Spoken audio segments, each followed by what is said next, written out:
Tonight, the day is done. Not your day. Theirs. The light has gone thin over a low thatched roof somewhere in England. The year could be 1250 or 1310 or 1420. And the exact year hardly matters, because the thing happening right now at this hinge of the day is the same in all of them. The work is finished. The hands are set down. The world, which was wide and cold and full of obligations from before dawn until this very moment, is now narrowing, gently and almost without your noticing, to one room and one fire. You are coming in from wherever you have been, the field, the yard, the workshop, the lane, and as you cross the threshold, the smell of the evening fire reaches you first. Not the fire of the morning, which was practical and purposeful, which had bread to prove and water to warm and tools to dry. This is the evening fire. It has been fed these last minutes to last. It does not hurry. It does not ask anything of you. It simply burns, and the warmth from it moves across the room and meets you at the door. This is the warmest hour of the medieval day. Not the warmest in temperature. That was noon, when the sun was high, but the warmest in a different sense. Everything is gathered in.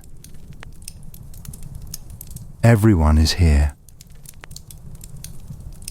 The world has drawn a line at the doorsill, and the whole household stands on the right side of it, inside, together by the fire. There is no second screen to glance at, no notification waiting, no playlist deciding what comes next. There is the fire. There is the sound of the household settling. There is, if you are fortunate, the particular quiet of people who have worked hard and are now allowed to stop. This is the evening inside a medieval home. And everything, every shuttered window, every small flame, every spinning hall, every murmured tale, moves in one direction only, inward and down toward rest. Let it carry you there. Picture yourself at the door of a small cottage in the English Midlands, sometime in the late 13th century. The light outside has changed. An hour ago it was the working kind, slant and adequate, falling usefully across the furrow or the workbench or the yard, the light that made fine work possible and distance readable, and the day's tasks visible. Now it has gone the colour of old pewter, thin and cool, and the shadows under the hedgerow have filled up so thoroughly that you cannot tell where the ditch ends and the bank begins. The bramble thicket across the lane has collapsed into a single dark mass, its individual thorns and tendrils swallowed by the failing light. The sky above the roofline, which was a deep yellow an hour ago, has gone to the pale, flat grey blue that means the sun is already below the hill, and the light that remains is the reflected kind, the last use of the day. This is the moment the working day has always ended. Not at a clock's instruction.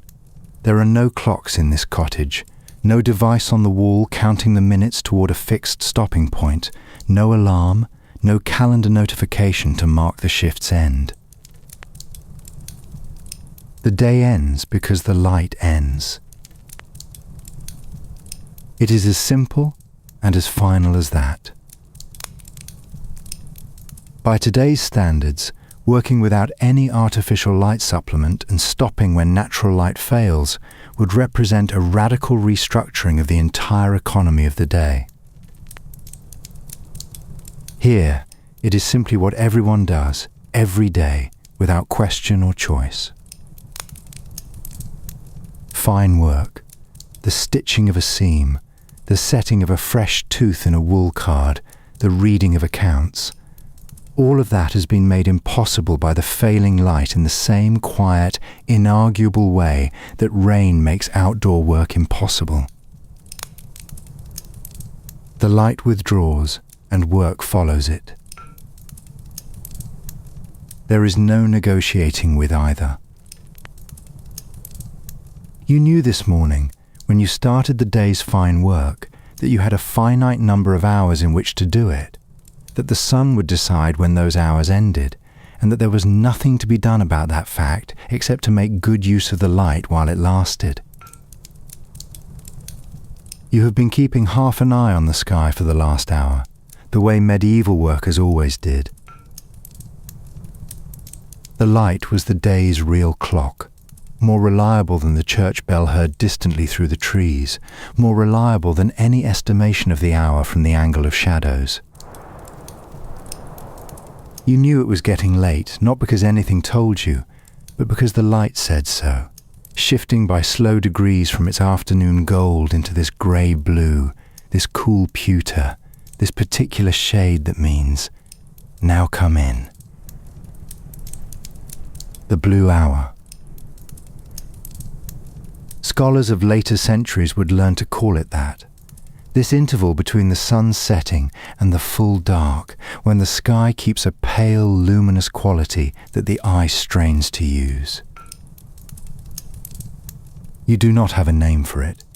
It is simply the last of the daylight, the narrowing of what the outside world offers you. You use it for the walk back. The path from the field to the cottage is still visible. The ruts, the gate, the familiar lean of the oak tree that marks the turn. And you follow it with the ease of someone who has walked it 1,000 times and knows every stone. In 5 minutes more, you would need to navigate it by memory alone. You set your tools by the door. This is so habitual that you barely notice doing it. The spade leaned against the wall, the billhook hung on its peg, the pail set down on the flagstone. Because tools left out in the dark are tools you will walk into in the night, or tools the morning frost will lock into the ground, or tools that will simply not be where you expect them when you reach for them before dawn. You learned this, or someone who raised you learned it, and said it firmly enough that it became a body memory rather than a conscious rule. By modern standards, this is a very small organizational system. By the standards of a household that cannot replace what it damages, it is everything. The cottage comes forward to meet you in the way that a fire-lit room always does. The warmth first, then the smell, then the light.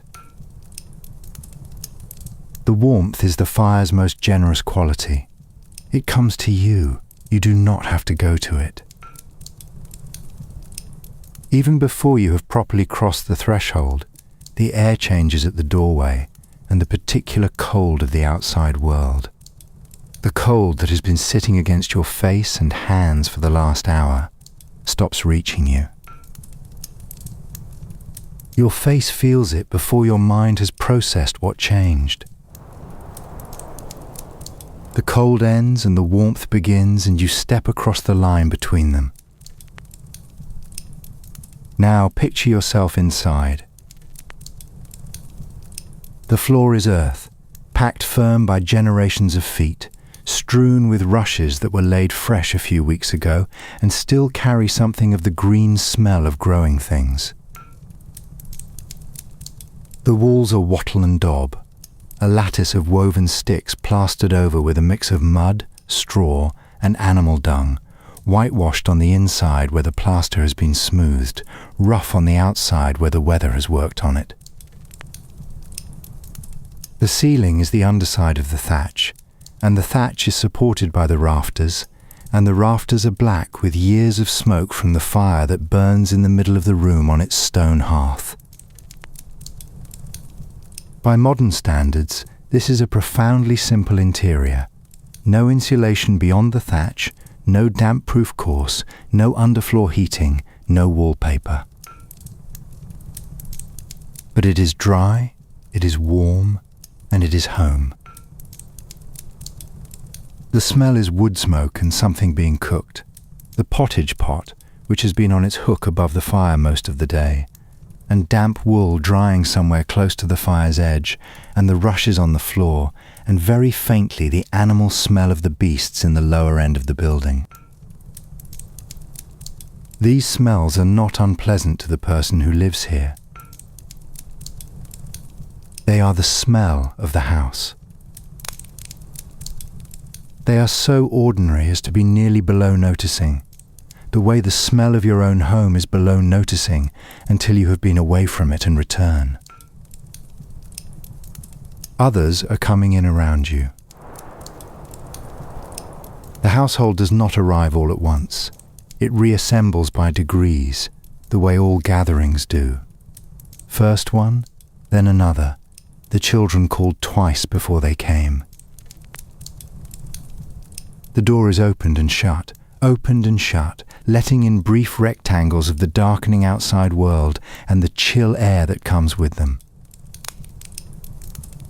Each time it opens, you feel the cold reach around it.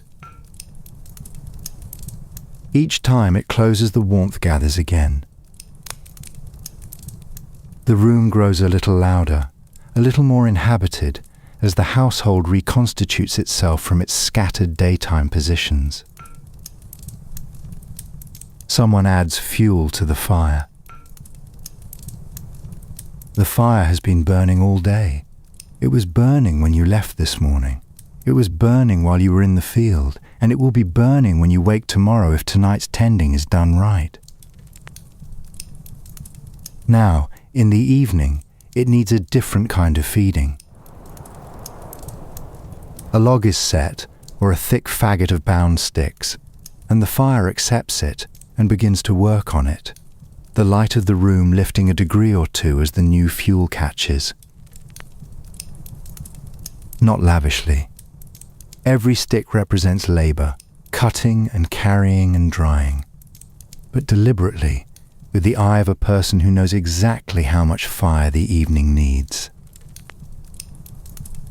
Take the same hour, the same blue-grey light, and carry it to a market town in the English Midlands, the year perhaps 1355.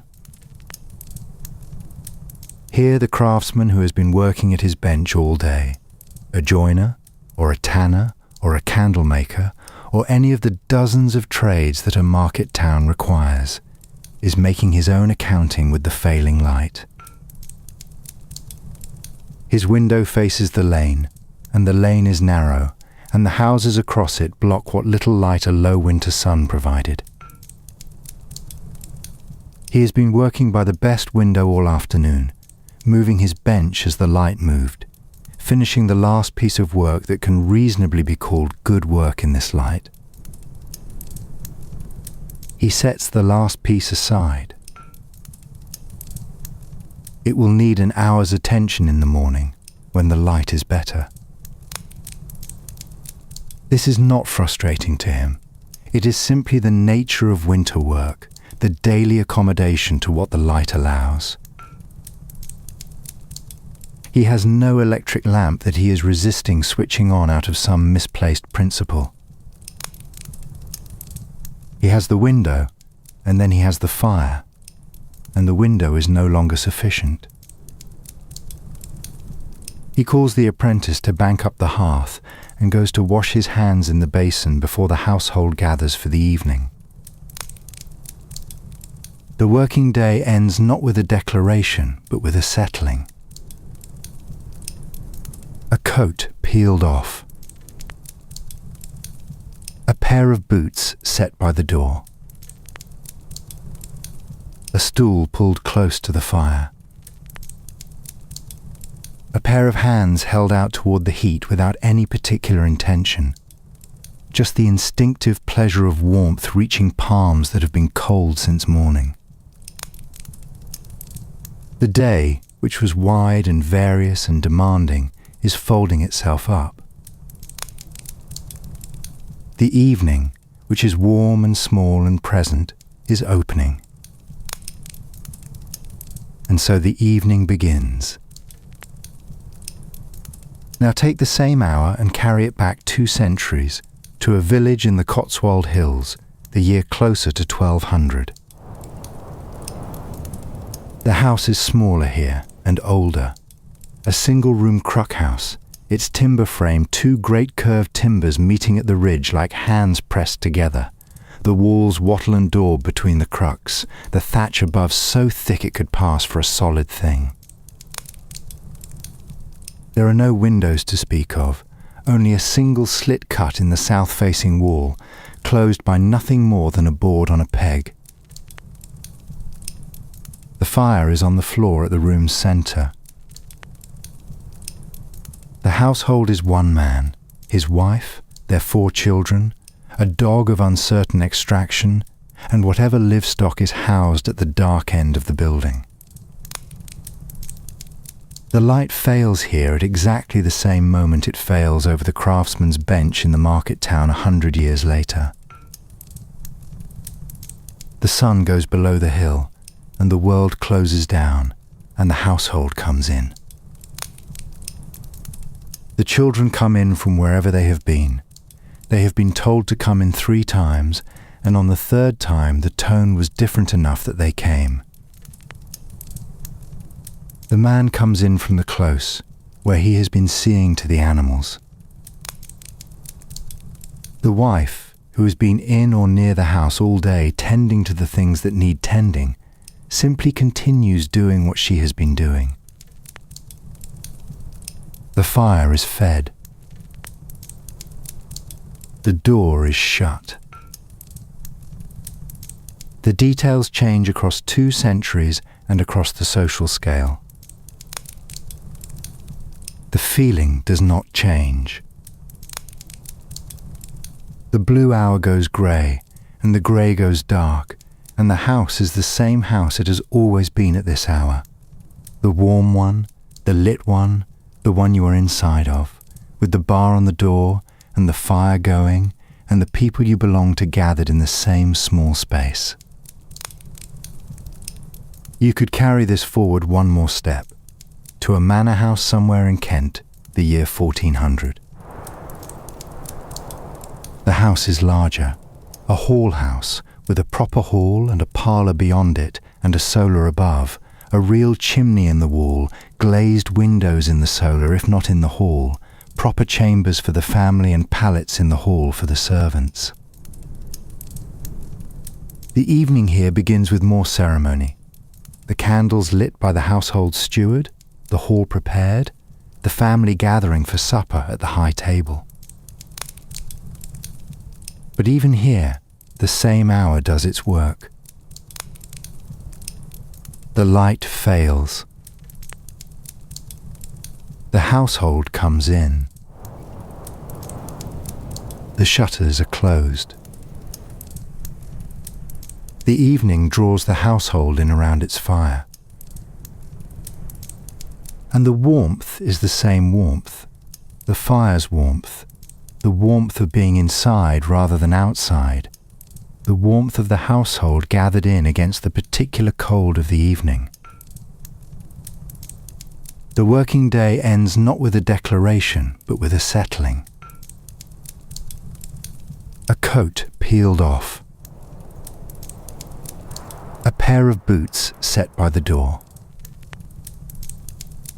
A stool pulled close to the fire.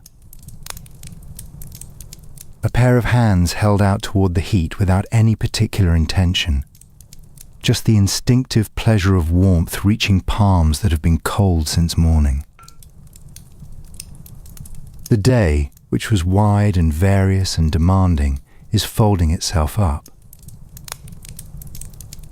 The evening, which is warm and small and present, is opening.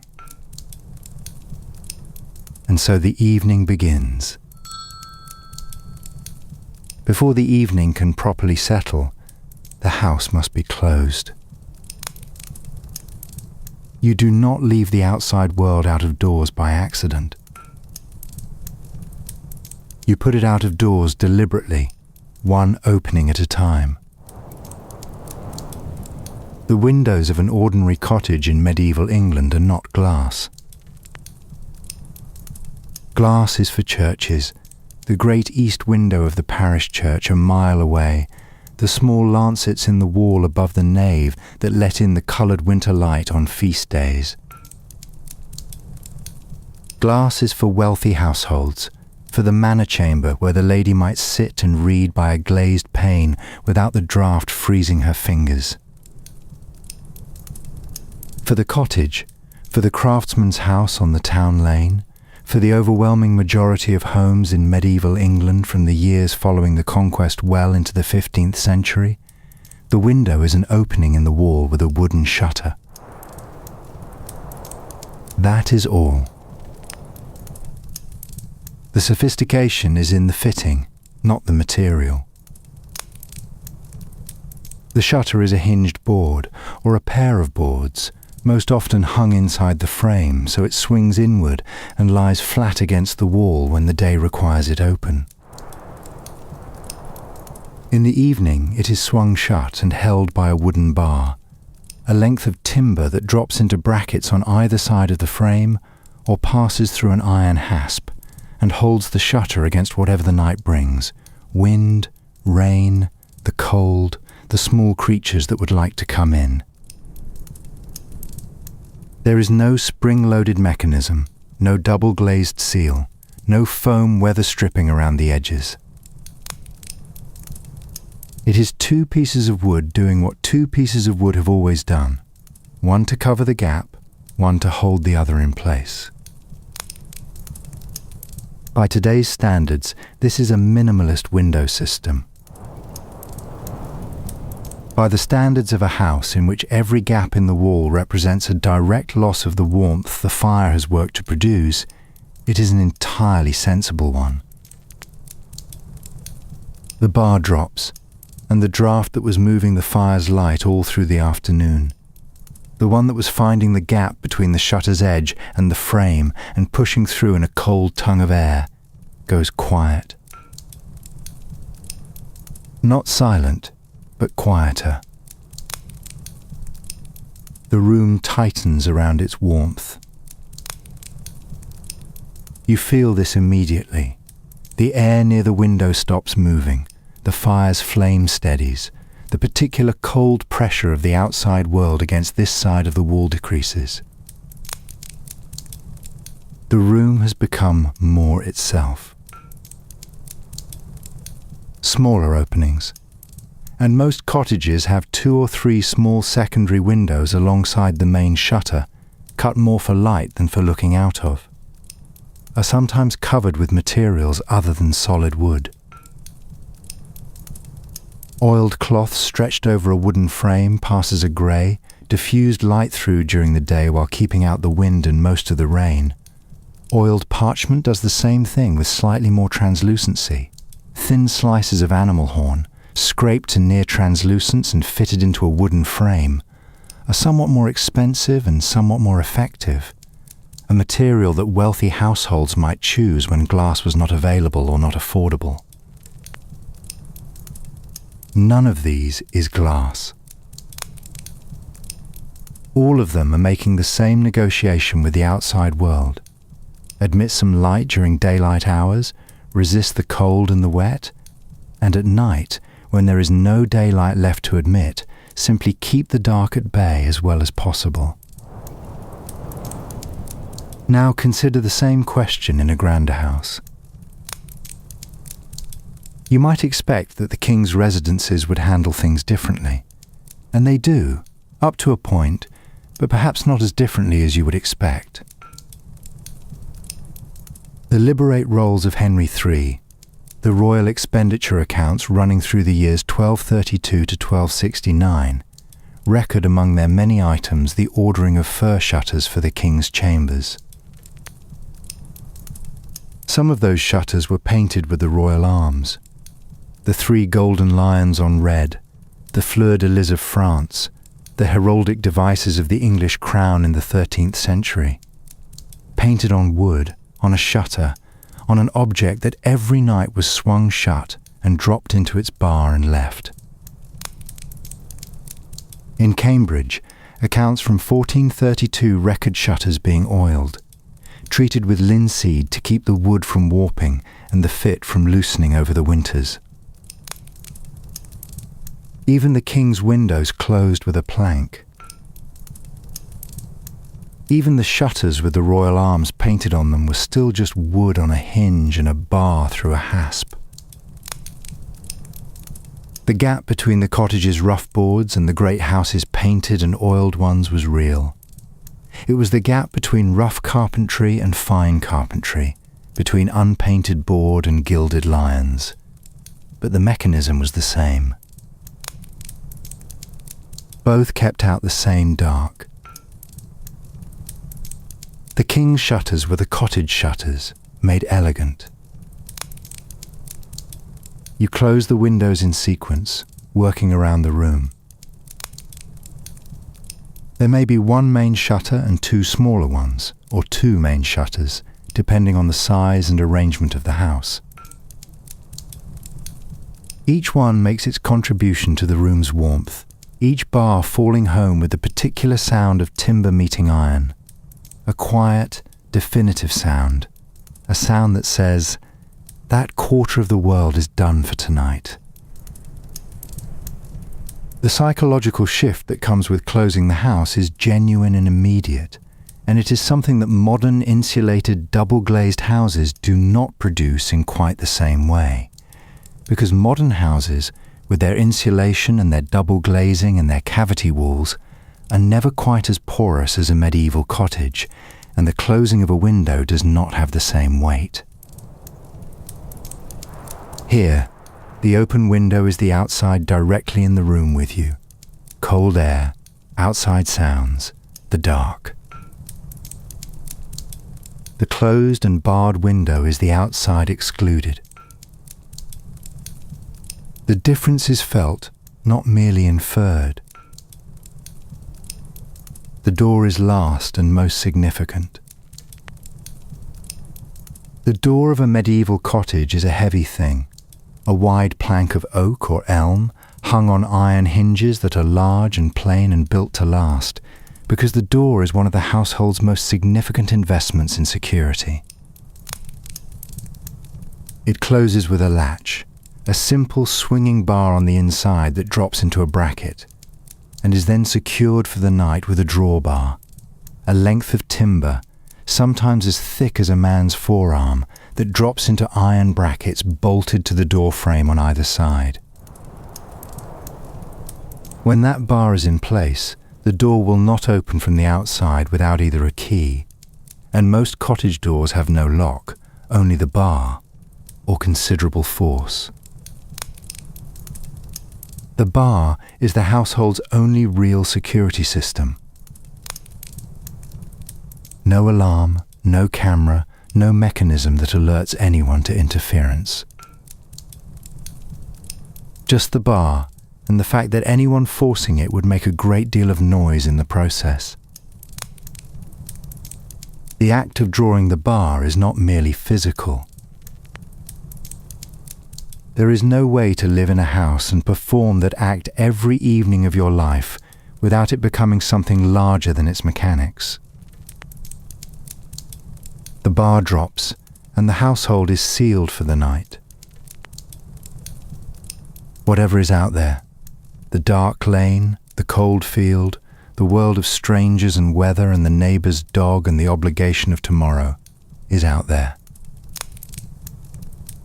Whatever is in here, the fire, the food, the people, the dog by the hearth, the smell of the evening's cooking, the faces of the people you know best in the world. The bar draws the line between those two worlds, and you are on the right side of it. Think for a moment about what is on the other side of that door. In a village, the lane runs away into the dark, and the dark is genuine dark.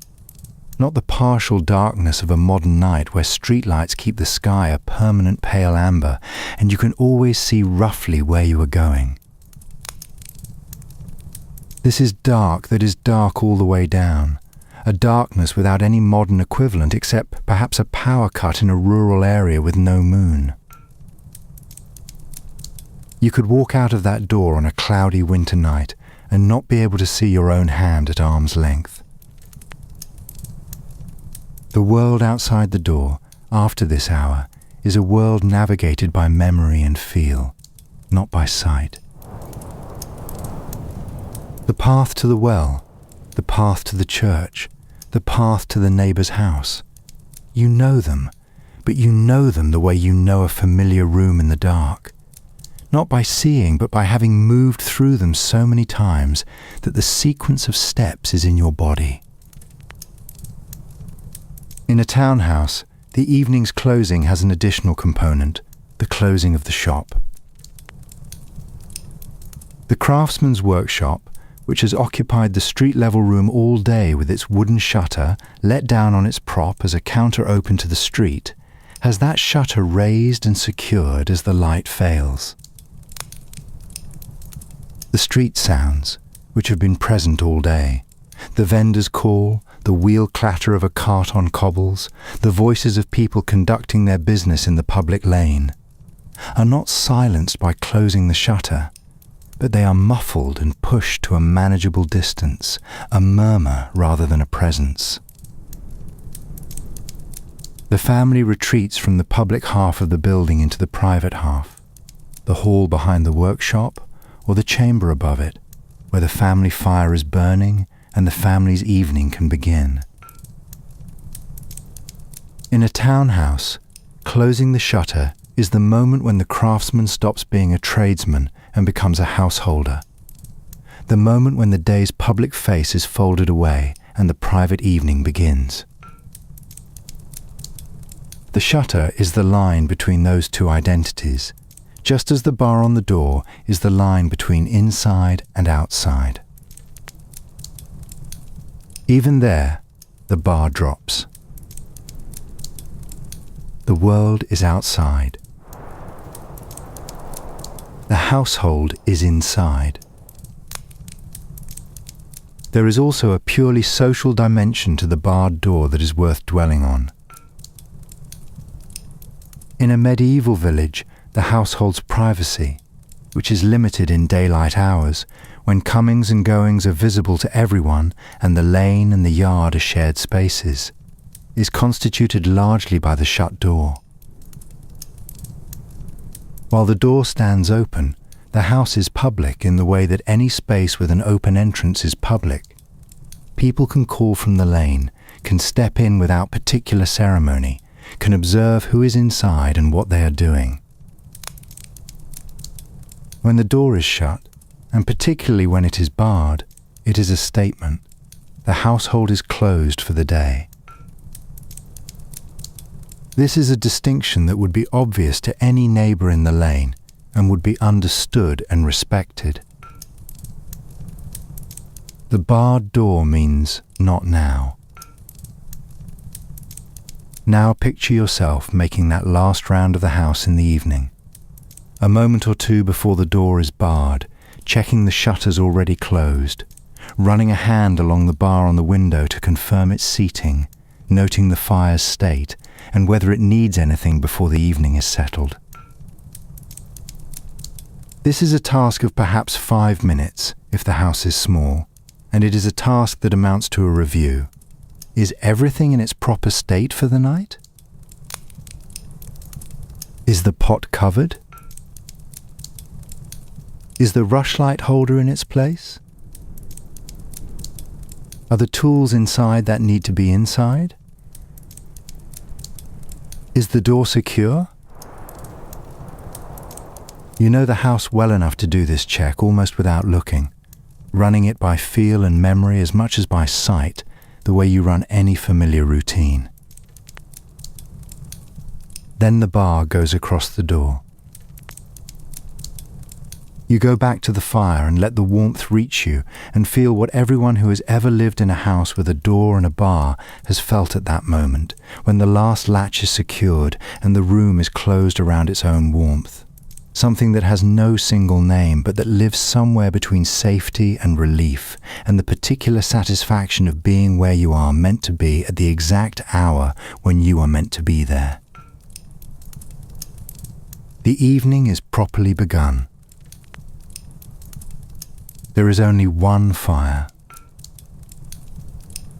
In the great hall of a manor house, there may be two hearths, a central fire on the floor and a wall fireplace in a later built end bay. But in the cottage, in the craftsman's house, in the overwhelming majority of homes in medieval England, there is one fire. It is the kitchen and the lamp and the heater and the only reliable source of warmth and light all evening, all at once, from the same source. It does not specialize. It cannot be turned off and on by a switch or a dial.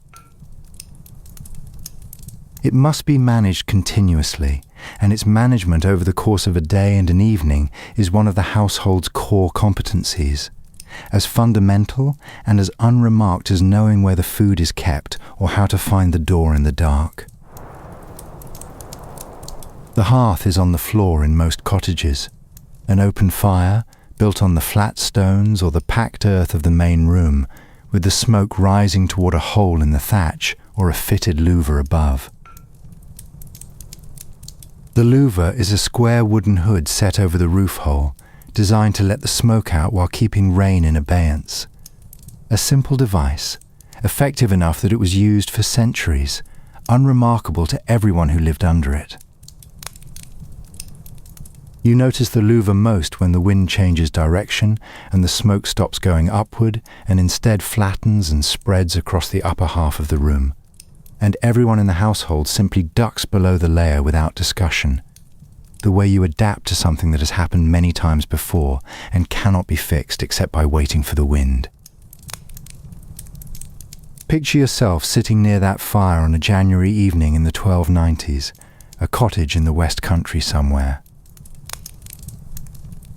The rafters above you are black, uniformly black, the black of years of smoke accumulated on every surface above the fire's reach. The thatch, visible between the rafters, is the same black on its inner face. This is not a sign of neglect or poor maintenance. It is the sign of a house continuously inhabited and continuously warm, a house that has had a fire burning in it for as long as anyone can remember and possibly longer. In a cottage where the rafters are still pale, something has gone wrong, a new build or a house long abandoned. The black rafters are the proof that people have lived here, warmly, for a long time. They are, in their way, a kind of comfort. By evening, the fire has been burning for most of the day. It was burning before dawn when someone rose to tend it. It was burning while the household was at work.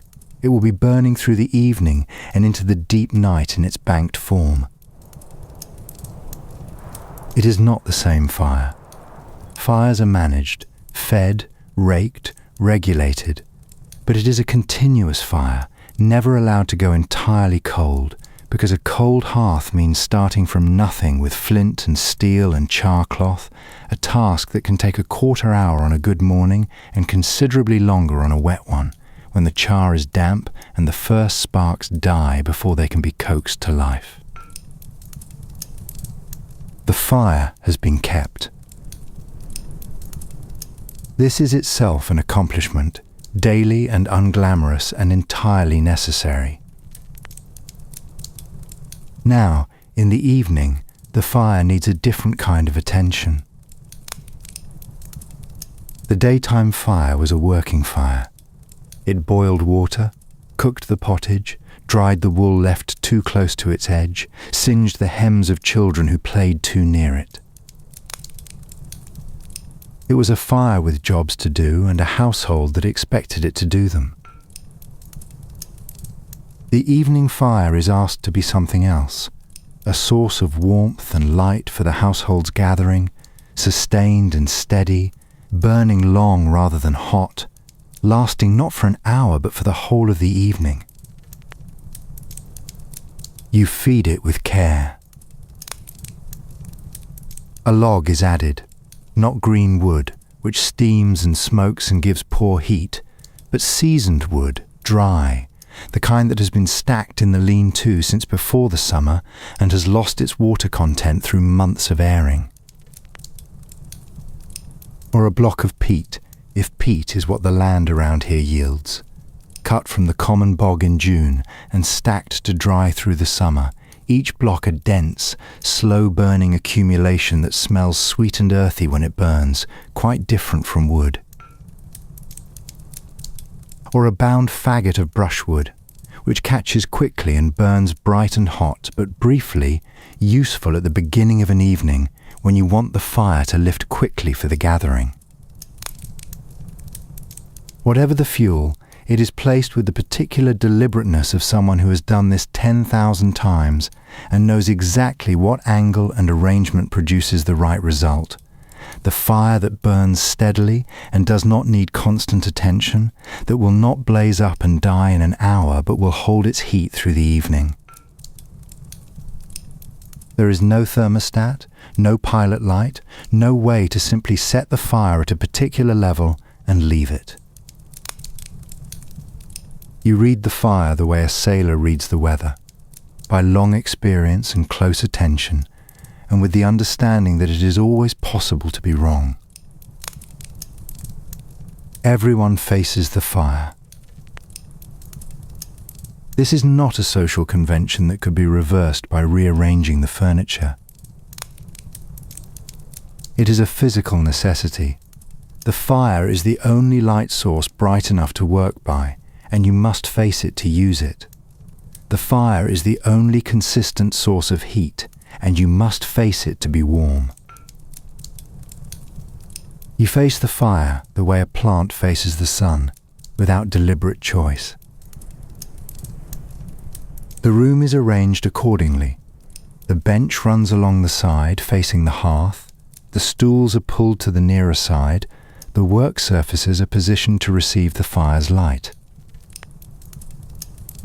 By today's standards, this dependence on a single open fire for all light, all heat, and all cooking simultaneously, with no backup system and no alternative if it goes wrong, would represent an anxiety about energy security that most people in developed countries have never had to experience. There is no central heating to fall back on, no gas boiler ticking quietly in a cupboard, no thermostat you can simply push a degree higher. The fire is what you have. By the standards of people for whom this is simply what evenings are, it is unremarkable. The hall of a prosperous manor house shows you the same arrangement at a larger scale. The central hearth is wider, wide enough for a serious log, wide enough that the household can sit 3 or 4 deep on all sides and everyone still gets some warmth. Or, in a later or grander hall, the fire is in a wall fireplace with a proper stone chimney, the smoke drawn efficiently upward, the hearth raised on a stone apron, iron andirons holding the logs. More controlled, more architectural, but still the same fire, still the same gravitational pull on the room. You cannot sit in a hall with a large fire at one end and not orient yourself toward it. The room always arranges itself around the fire, and the fire is always the center. The light it gives is amber and moving, brighter at the fire's center, softening into shadow at the room's edges. By modern standards, this light is inadequate for fine work, insufficient for the kind of close needlework or detailed accounts that would require, in a later century, a dedicated lamp. By the standards of people who have never known any other kind of evening light, it is what evening light is. Fine work that cannot wait is brought close to the fire, where the light is best and the heat is greatest. The sounds the fire makes are the evening's constant companion. The occasional low pop of a moisture pocket in the wood, brief, soft, nothing sharp or startling.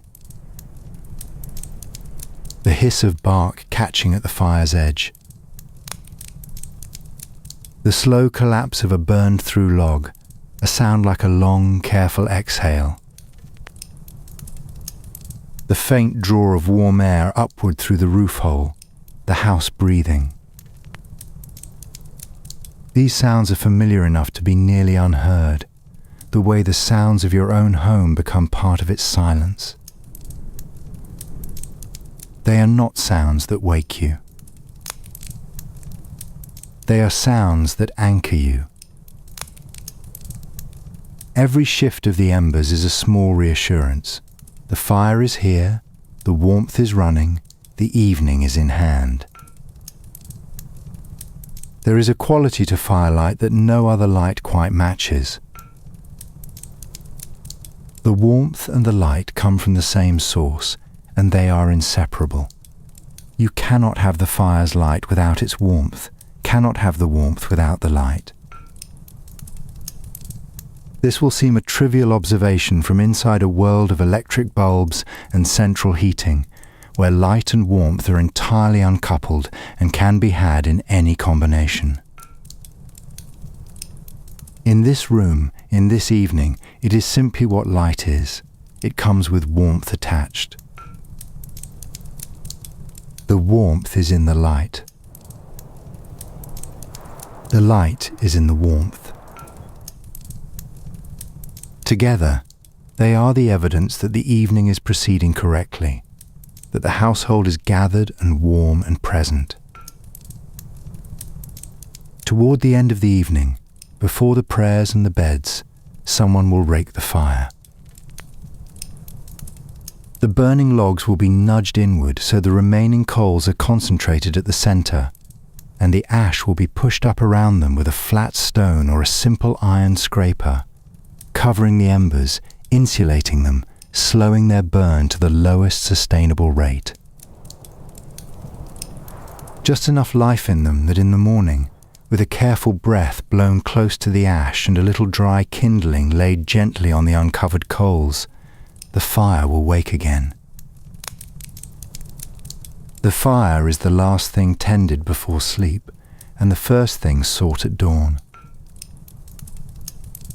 It is the household's continuity, the same warmth carried from one day into the next, an unbroken line of fire going back further than anyone here can recall.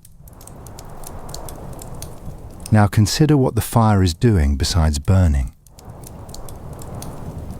Picture yourself sitting to one side of the hearth on a low bench, close enough that the heat reaches your face and arms, but not so close that the smoke stings your eyes.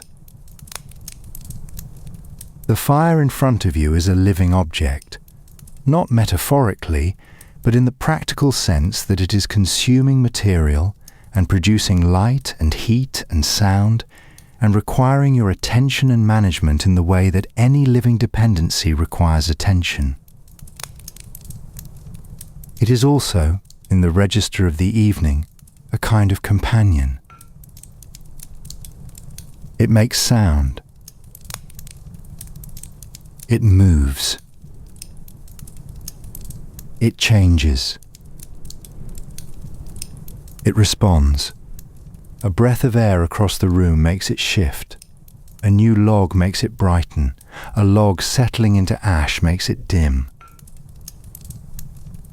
You are not watching an inert object. You are in the presence of something that is doing something, Historians sometimes debate how effective the open hearth in a medieval hall or cottage actually was as a heating system. Whether the smoke-filled upper air, the constant draft from unglazed windows, and the convective loss through the roof hole meant that the fire's warmth was considerably less than its fuel consumption might suggest, or whether the people seated close to it were genuinely warm in any modern sense. The honest answer is probably, it depended enormously on the size of the room, the quality of the construction, how close you sat, and what the wind was doing. A large hall with a generous hearth on a calm night could be genuinely warm at the close side. A cottage with a small fire on a windy night might be warm only in the immediate circle of firelight. What is not in doubt is that for the people in that circle, the fire was everything: light, heat, cooking, and the centre around which the evening organised itself. You are in that circle now. The warmth is on your face, and the amber light is on the work in your hands, and the sounds of the fire are the sounds of the evening, and the evening has the quality it always has when you are inside it, and the bar is on the door and the fire is going, the quality of sufficiency. Supper is not the meal of the day. That was dinner, the midday meal, the one the body needed after the morning's hard work, the main event of the household's eating, taken when the day was at its height, and the body was at the peak of its capacity to use what it was given. Supper is the quiet one. The meal that arrives at the far end of the day's effort, when the appetite is smaller and the need is more for warmth than for substance. It is eaten by firelight, in the same room where the fire burns, in the company of the same people who have been working alongside you since before dawn. It is the least ceremonious meal in a world that is, in general, not particularly ceremonious about its eating, except in the hall of a great house, and even there, supper is understood to be the lesser meal, the lighter close of the day. The pottage pot has been hanging over the fire on its iron pot hook or its three-legged trivet since mid-morning. It is an earthen pot of some size, the ordinary household vessel, made locally, worn smooth around its rim by years of handling. And it holds the household's main cooked dish, a thick broth of grain and vegetables that has been simmering all day and has, by now, become almost more solid than liquid. Dried peas, soft and breaking apart. Barley, swollen and thick. An onion, dissolved into the broth. Leeks, given up their fibres to the stock. Whatever root vegetables the household had going into the pot this morning, a parsnip, a turnip, the sort of thing that is still in the cellar or the root store and has not yet gone soft. The whole thing flavoured by itself, by the long cooking, by whatever fat was in the pot when the day started. Now it is pulled to the side of the fire, not the direct heat, but close enough to stay warm. Someone ladles it into bowls. There may be 2 bowls shared between 4 people, or a bowl apiece if the household is well enough supplied.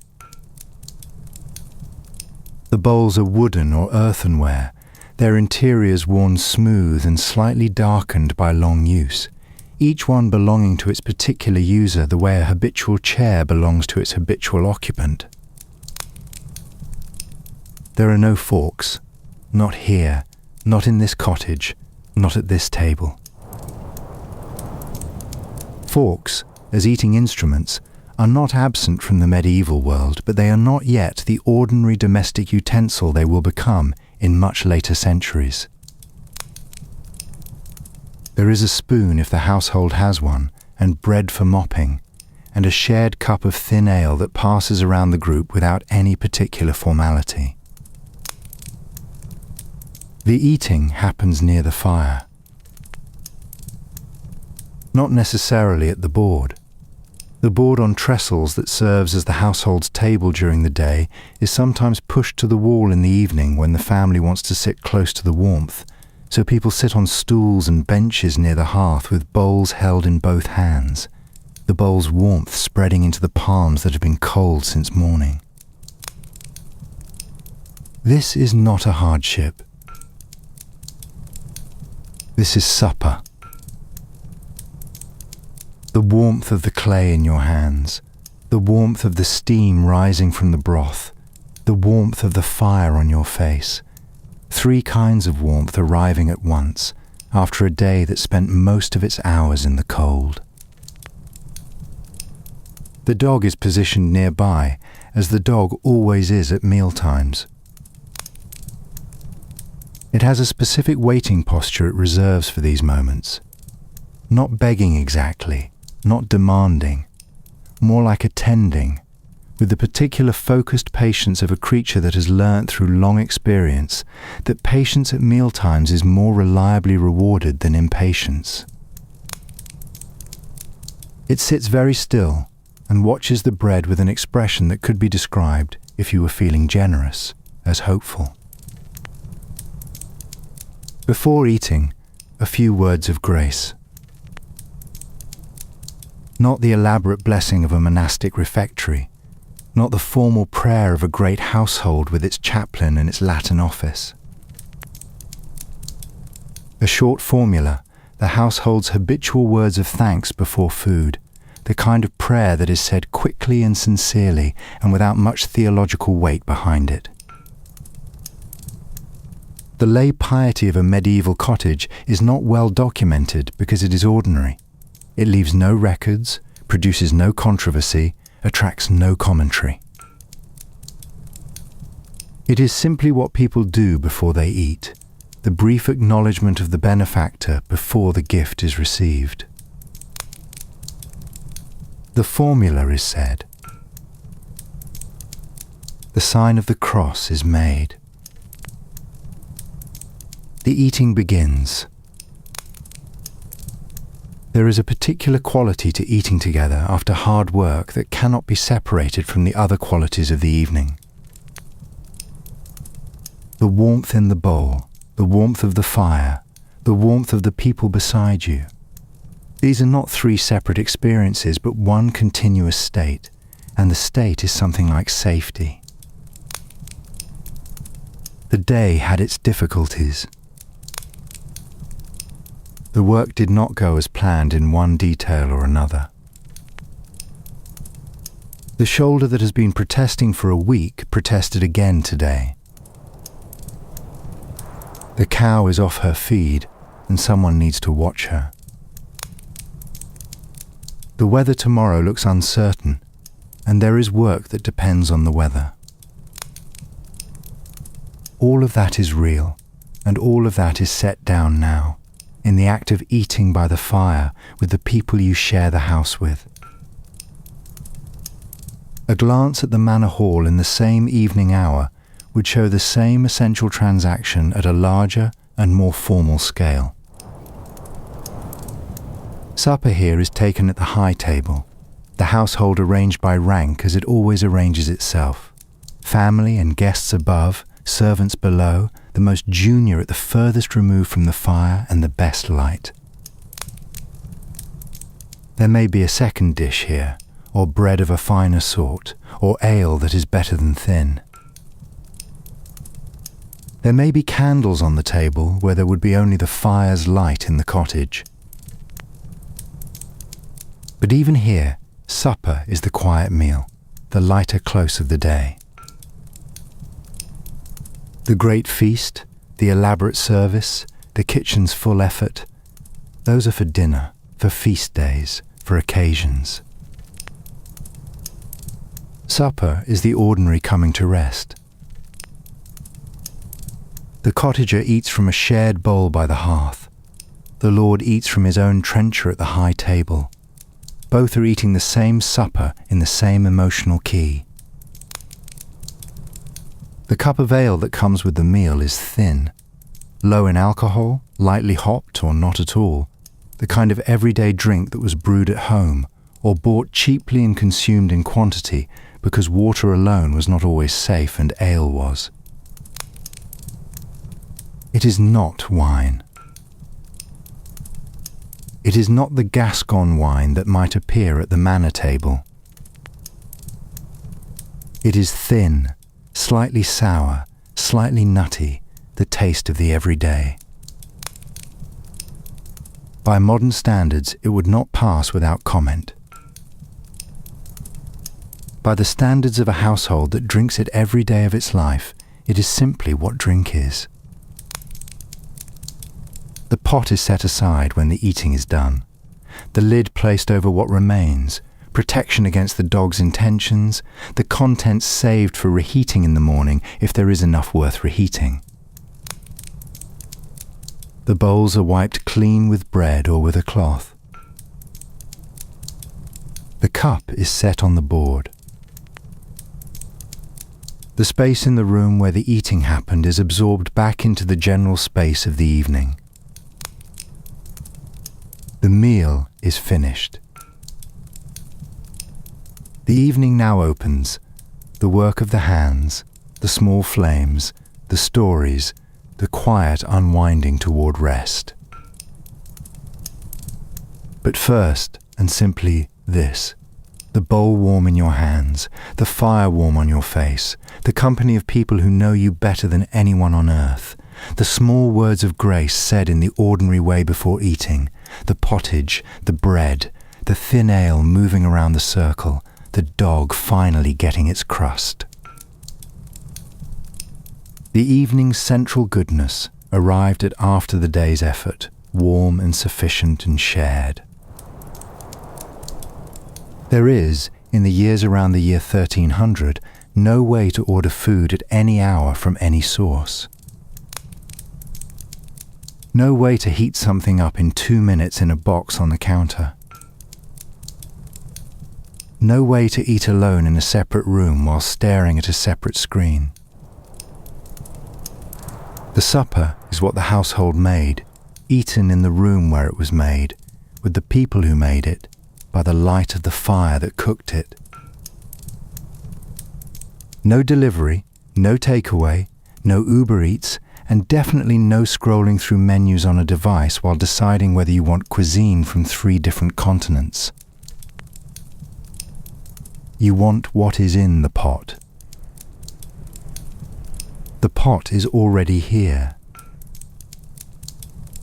The household is already here.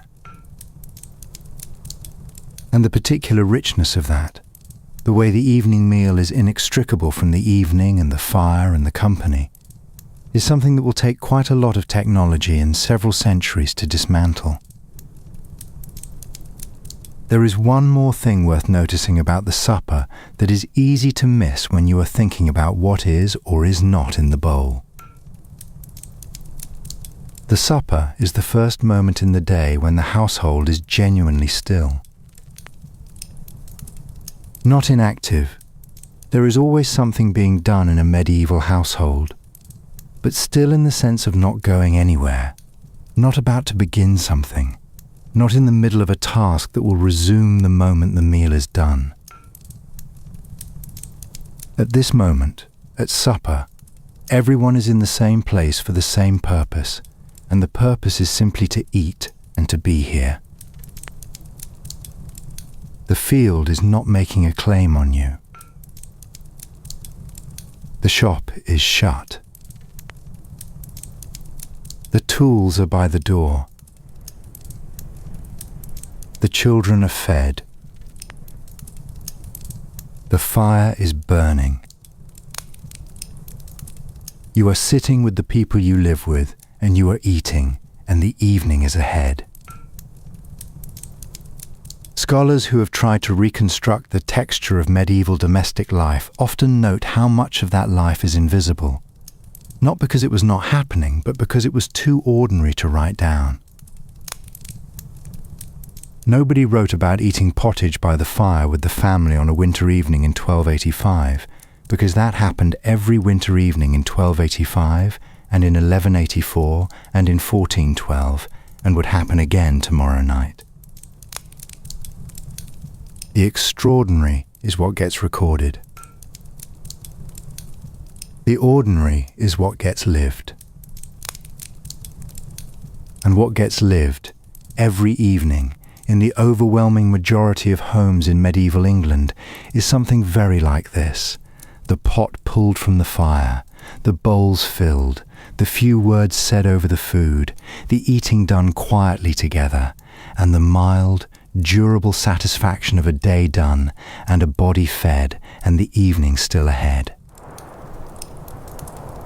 Picture the bowl warm in your hands one more time. The steam rising. The fire's light on the faces around you. The dog doing its waiting. The sound of spoons and of the fire and of someone chewing and of the wind in the thatch above. The particular domestic sound of a medieval evening at supper which no one recorded and everyone experienced. There is a scholar's debate about the timing of the medieval evening meal. When supper was eaten, how it differed from dinner in formal terms, and whether the distinction between the two was as consistent as the documents suggest. Historians of medieval food have noted that meal times shifted considerably across the period and the social scale. What a nobleman's household called dinner might be eaten at mid-morning in the earlier centuries and at midday or early afternoon in the later ones, as the day's rhythm stretched. Supper could be a substantial meal or a near negligible one depending on the season, the household's wealth, and what the day had required. Here, in the ordinary cottage at the ordinary end of an ordinary working day, the answer is simpler.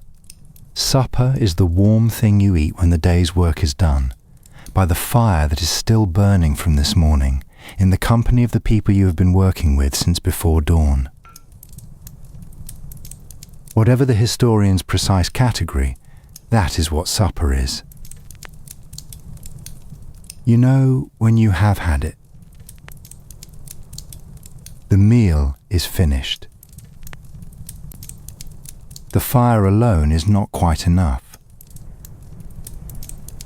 It gives light, good, warm, amber light, but it gives it broadly, casting it across the whole room without discrimination, and the room's far corners stay dim, and the specific task in your lap, the close needlework or the fine whittling or the page of accounts, needs more direct illumination than a central hearth can provide. As the evening moves on and the fire's light becomes the room's only light, there is a moment when someone reaches for the rushlight holder and the prepared rushes, and the small flames begin. There is a hierarchy to what you light, and the hierarchy is the household's entire economic situation expressed in fat and rush and wax. You do not light the best flame first. You light the least flame that will serve the task at hand. This is not a principle that needs stating or enforcing. It is simply what you do when light is not free, and the cheapest adequate source costs almost nothing, and the best source costs considerably more than almost nothing. At the bottom of the scale, and by far the most common in any ordinary cottage or farmhouse, is the rushlight. You have made these yourself, or someone in the household has, on a summer afternoon when the rushes were long and green in the ditch. The process is simple enough that a child can learn it. Rushes. The common soft rush that grows at the edge of any field pond or along any slow-moving stream, are cut when they are at their best length in late summer and brought back to the house. The outer green rind is stripped off, carefully, using a fingernail or a small blade, except for a single thin strip of rind left running the length of the rush, which holds the pith together and prevents the dried rush from crumbling when handled. The peeled rushes are then laid out to dry, a few days in a warm spot, or longer if the weather is wet, until they are fully dry and the pith is the texture of dried grass. Then the dipping, the rendered fat from the kitchen, the grease that cooked off the meat or the pottage and was saved in a small pot by the fire precisely for this purpose, is melted and the dry rushes are drawn through it and lifted out and laid to cool on a flat surface and then drawn through again. And again, building up the thin coating that will be the rush's fuel. The result is a taper, perhaps a foot long, or longer if you found long rushes that summer, pale, grey-white, slightly waxy to the touch, smelling faintly of rendered fat even before it is lit. It is held in a rushlight holder, a simple iron pinch, 2 flat blades that grip the rush at an angle, roughly 45 degrees from horizontal, which slows the burn and makes the light manageable. Upright, it burns too fast and wastes the rush. Angled, it burns steadily and lasts. A short rush burned this way gives a quarter hour or so of light. A good long one might last the better part of an hour. These numbers come with an honest caveat. Sources from different centuries and different places give varying figures, and the true duration depends on how thickly the rush was dipped and how clean the fat was. But the broad picture is clear. The rushlight is a short-lived flame, not a companion for a whole evening, but a supplement for an hour of close work, to be replaced as it burns down. Gilbert White, writing in the 18th century about the rushlight economy of the English countryside, put the household's annual requirement at about 1.5 pounds of rushes. A later figure, but one that captures the essential lightness of the commitment. The rushlight was nearly free, nearly everywhere, nearly always. The light it gives is about 1/4 of a candle's output. In a room already lit by a fire, this is adequate for close work. By any other standard, it is dim. But it is nearly free. The rushes cost nothing but the gathering. The fat is the cooking's byproduct, and it is the flame that most medieval English households burned on most evenings. There is no memory foam, no electric switch, and definitely no simply ordering more when the supply runs low. You make them when the rushes are ready and the fat is rendered, and you use them when you need them, and you do not use more than you need. The smell of a burning rushlight is the smell of rendered animal fat. Warm, slightly savoury, slightly rancid, the smell that a candle made from tallow always carries. It is not a beautiful smell. In a house where this flame has burned every evening for as long as anyone remembers, it is as natural a part of the evening's sensory texture as the wood smoke or the rushes on the floor. You notice it consciously only when you are somewhere that does not smell of it. Which is to say, if you are a cottage dweller, you notice it when you go to a great house with beeswax candles, and you notice it on the way back. One step above the rushlight in the hierarchy is the tallow candle, a formed candle, dipped or moulded, with a wick at its centre, made from rendered animal fat in a more deliberate shape. The tallow candle burns longer than a rushlight, gives more light and gutters, pools in a cup of liquid fat around the wick, occasionally flowing over the lip of the candle in a rivulet of smoking, slightly rancid tallow that will harden on whatever it touches and is no joy to clean off. You trim the wick when the flame goes smoky. You cup your hand around it when you carry it across the room.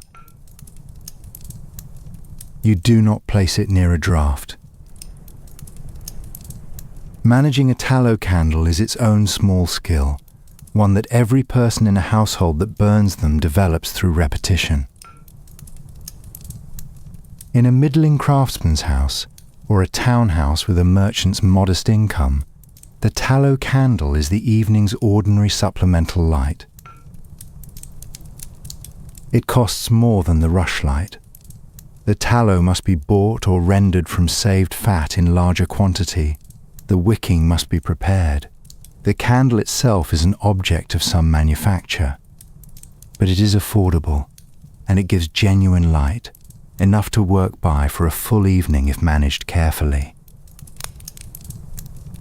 By today's standards, this is still quite dim. The equivalent of a candlelit room, which is to say a room in which you can see the faces of the people across from you but would struggle to read small print without difficulty. By the standards of people for whom this has always been the evening's light, it is sufficient. Then there is the beeswax candle. This is a different thing entirely. Beeswax burns cleanly, producing a steady flame without tallow's guttering and without tallow's smell. A beeswax candle, burning in a room, smells faintly and pleasantly of honey, the wax carrying a whisper of the hive through into the flame. The light it gives is brighter than tallow, steadier, cleaner. The candle burns at a consistent rate and does not require the constant small attentions that a tallow candle demands. It is, in every measurable way, better than the alternative. It is also the candle of the church and the wealthy. The altar candle in the parish church is beeswax. The candles carried in procession are beeswax. The candles in the Lord's solar, in the abbess's chamber, in the merchant's best room, beeswax. The price reflects the quality in the same way that every luxury price reflects quality, simply by being the price of the thing that is best.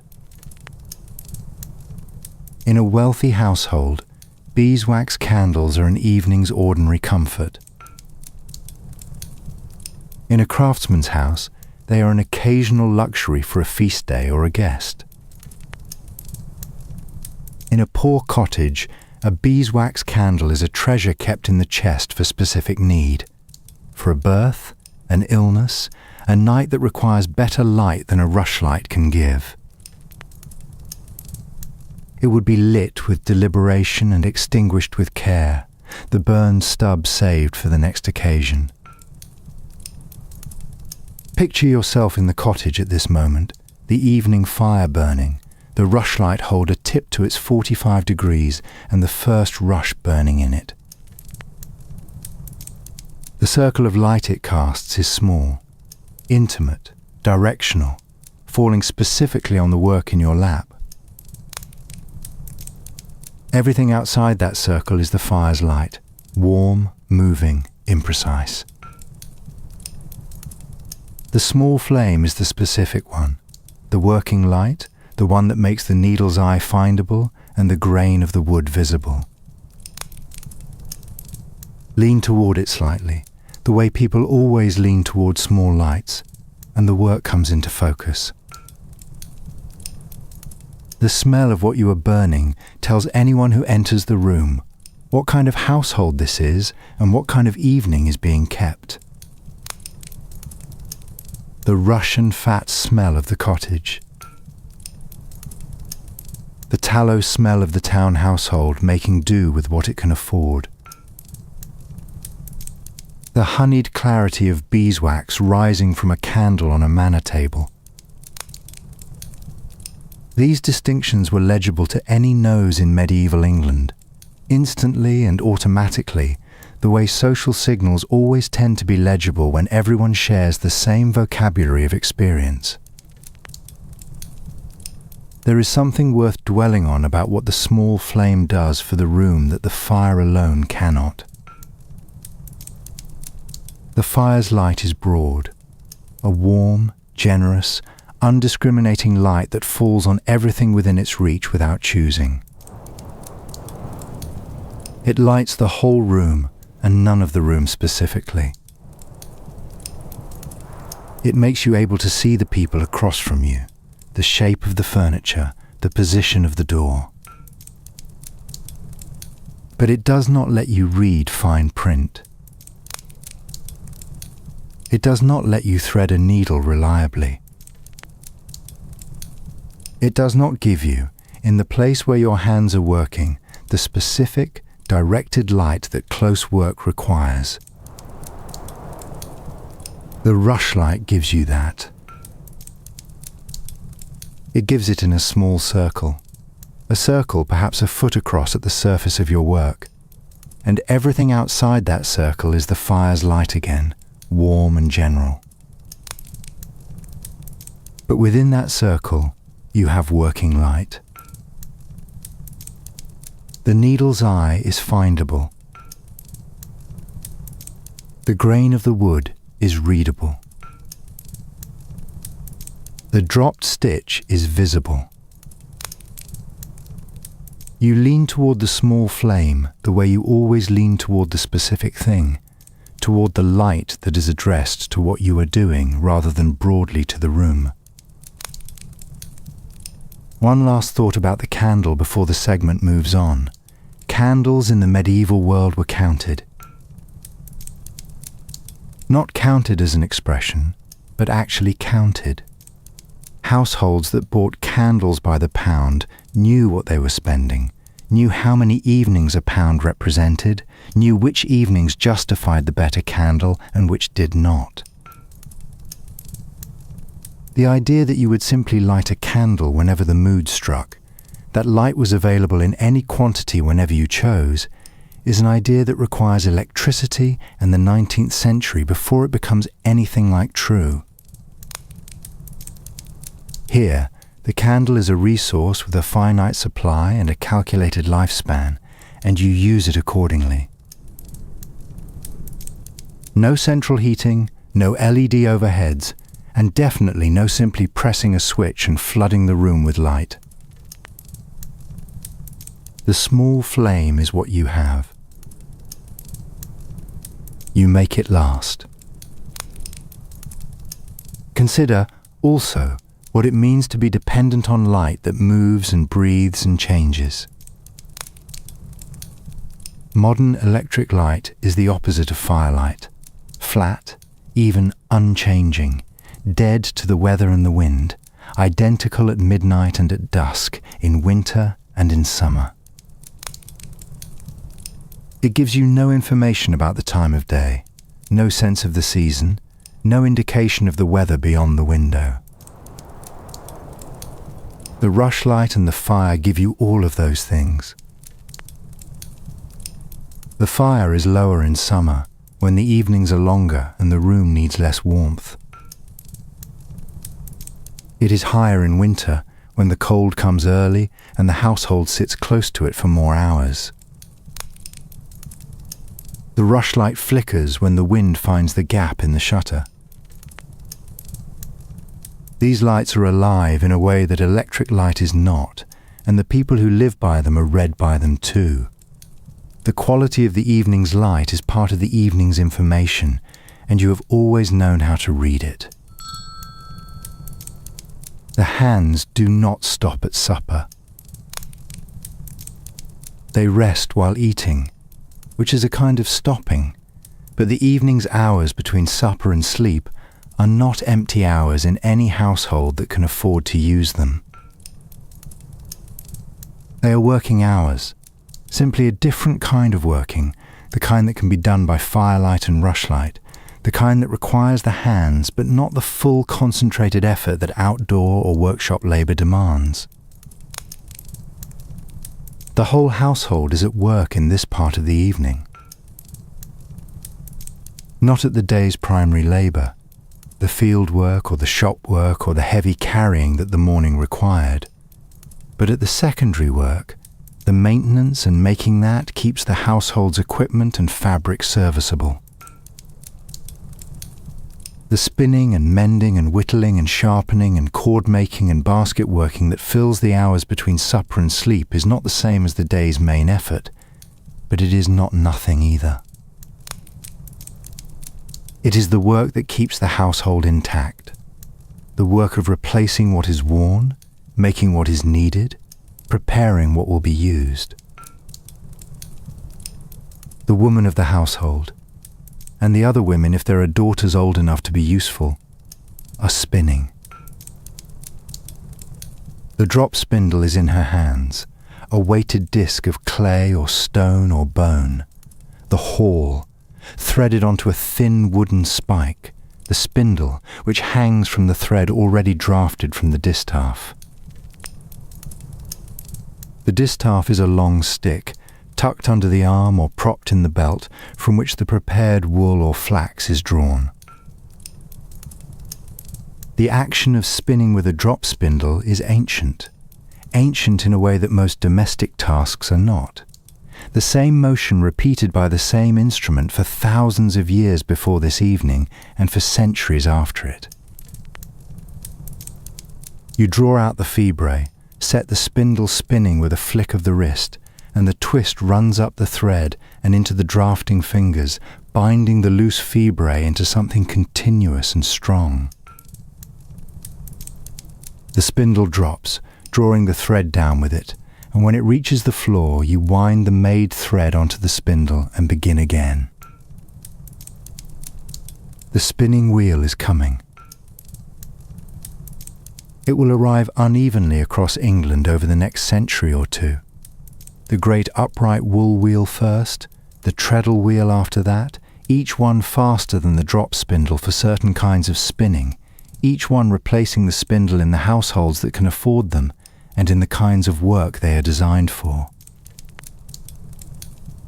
But they are not here yet, not in most households, and even where they have arrived, the drop spindle has not been displaced. It is too useful, too portable, too simple to abandon entirely. On a winter evening by the fire, the drop spindle is what is in the hands. The sound it makes is one of the characteristic sounds of the evening. The soft hum of the haul as it spins, the small click of the spindle's tip tapping the floor at the bottom of its drop, the faint whisper of fibre being drawn between the drafting fingers. These sounds are quiet enough to be spoken over, quiet enough to be heard under, quiet enough to accompany a story without competing with it.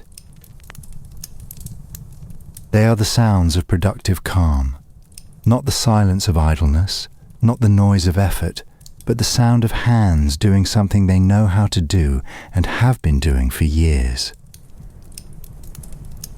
Spinning is the archetypal evening task for reasons that are almost entirely practical. It is portable.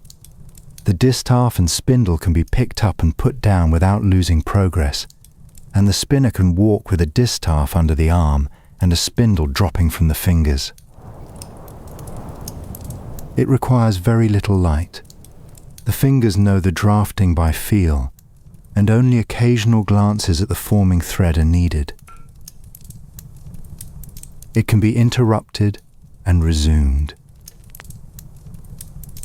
And it produces something the household needs in an essentially unlimited quantity, yarn for the cloth that eventually becomes everything the household wears and sleeps under. A woman's work is never done. The phrase, which appears in various forms across the centuries, captures a real truth about the spinning economy of a medieval household. There is always more yarn needed. The drop spindle is always available. The evening hours are the time to advance the work. At the other side of the room, or on the bench nearest the fire, the man of the household may be at his own kind of evening work. The wool card, the flat wooden paddle set with iron wire teeth, used to comb and align raw fleece before it can be spun, needs its teeth replaced periodically as the wire works loose with use. This is precisely the kind of maintenance task that cannot be done on the go, but can be done perfectly well by firelight. Pressing new wire teeth into the bored leather backing of the card with a small iron punch, trimming them to the right length, running a thumb along the finished row to check the tension. It is careful work that moves slowly, and slowly is fine for an evening by the fire. The boys may be whittling. A knife and a piece of wood, and the slow emergence of something useful from a piece of material that was formless. A hand reel for winding yarn onto, with its two notched ends cut to hold the thread. A loom spool, tapered at both ends, smooth enough to shuttle through the warp without snagging. A wooden peg, simple, strong.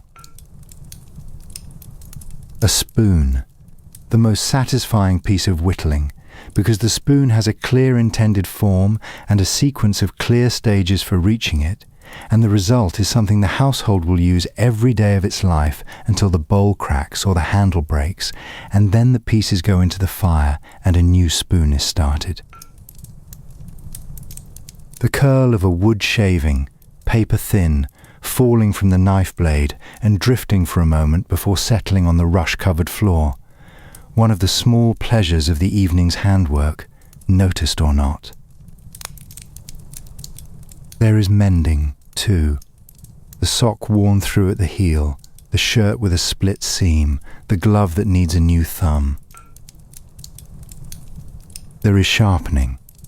The blade that has been working on green wood all day and wants its edge restored on the whetstone kept near the fire. There is cord making, twisting plant fibre or wool waste into usable rope, a task that can be done at nearly any light level and requires no more than 2 hands and the knowledge of the technique.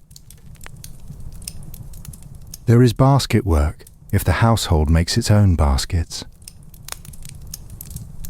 There is the mending of harness, if the household has a horse or an ox. The picture that emerges from the evening room, and this composite is drawn partly from medieval sources and partly from descriptions of rural domestic practice that are better attested in later centuries, but describe tools and tasks that are securely medieval, is of a household engaged in what one description calls varied and cheerful industrial sounds. The hum of the spindle, the steady punch of the teeth-setting tool on the wool card, the slow scrape of the knife on the wood, the soft pull of the darning needle, the occasional crackle from the fire as a log settles. This is industrious without being grim. The hands are busy, the body is at rest. The work is social in the way that all evening handwork in this world is social, done in the same room, by the same fire, in the company of the same people, with talk moving around and through the work. There is something in the rhythm of familiar handwork, repeated night after night and season after season, that produces a particular quality of mind. Not quite concentration, not quite daydream, but somewhere between the two that is more comfortable than either extreme. The hands know what they are doing. They do not require much conscious supervision. The mind moves in the space that creates, half thoughts, half memories, the pleasant drift that happens when the body is occupied in something it has mastered and the attention can go where it likes. The fire crackles its soft occasional report. The spindle hums. The knife moves in its slow curve along the grain of the wood. The evening holds its warmth and its quiet industry, and the household is gathered in its fire-lit circle, each pair of hands doing its own kind of work. The whole room producing a low, comfortable sound that is the sound of a household well and purposefully occupied. Now picture yourself as an outside observer, if such a thing were possible, watching this room from some vantage point that does not exist, looking in on the household at its evening work. What you would see is something that has no modern equivalent in quite this form. Not a family watching television, which is a room of people being entertained by something outside themselves. Not a workshop, which is a place where work happens and then you leave. Not quite a library, which is a place of individual, silent absorption. This is something more like all of those things at once.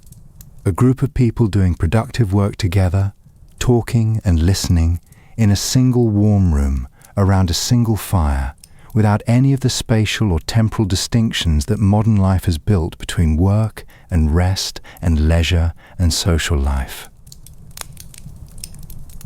The evening handwork is all of those things at once, in the same hour, in the same room. You understand this, sitting in the room. You do not think of it in those terms. No one here is making a philosophical observation about the integrated nature of pre-modern domestic time. But you experience it, the seamlessness of it, the way the work and the company and the warmth are not three separate things happening at the same time, but one continuous state that has a name, even if the name is only the evening. There is a further point about the evening's handwork that is often missed when people consider what medieval domestic life looked like from the outside.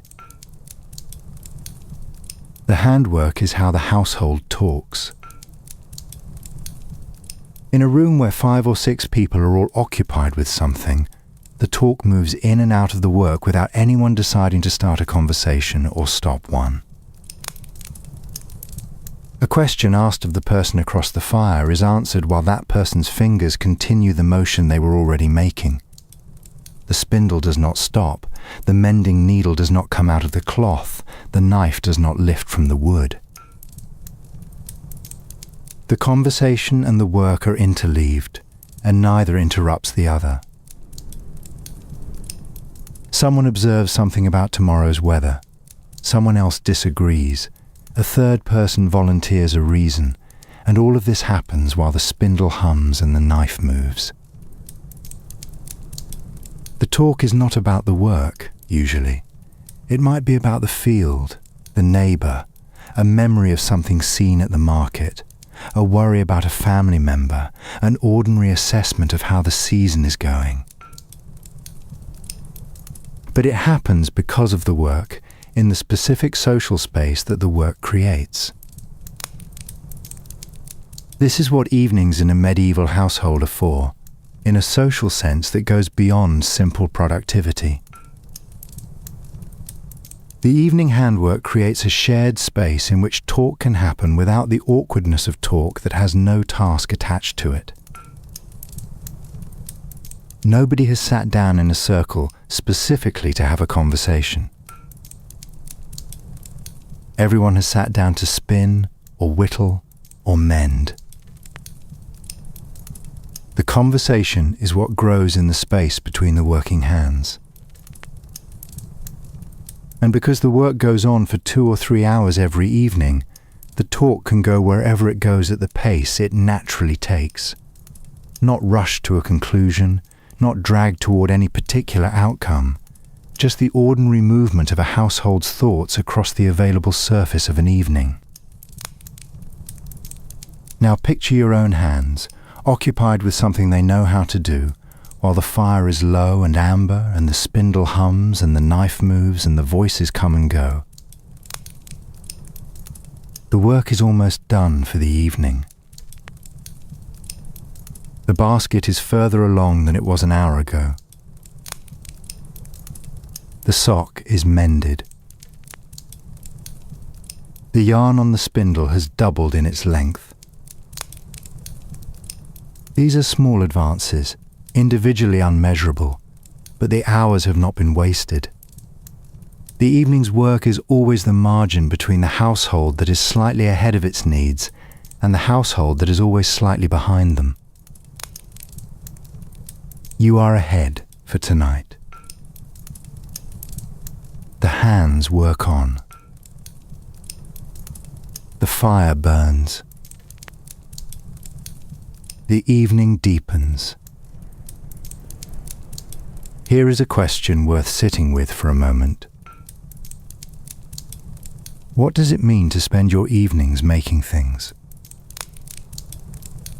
Not buying things, not ordering things, not hiring someone else to make things and then receiving them, but actually making them with your own hands out of raw materials by the light of the fire in the company of your household.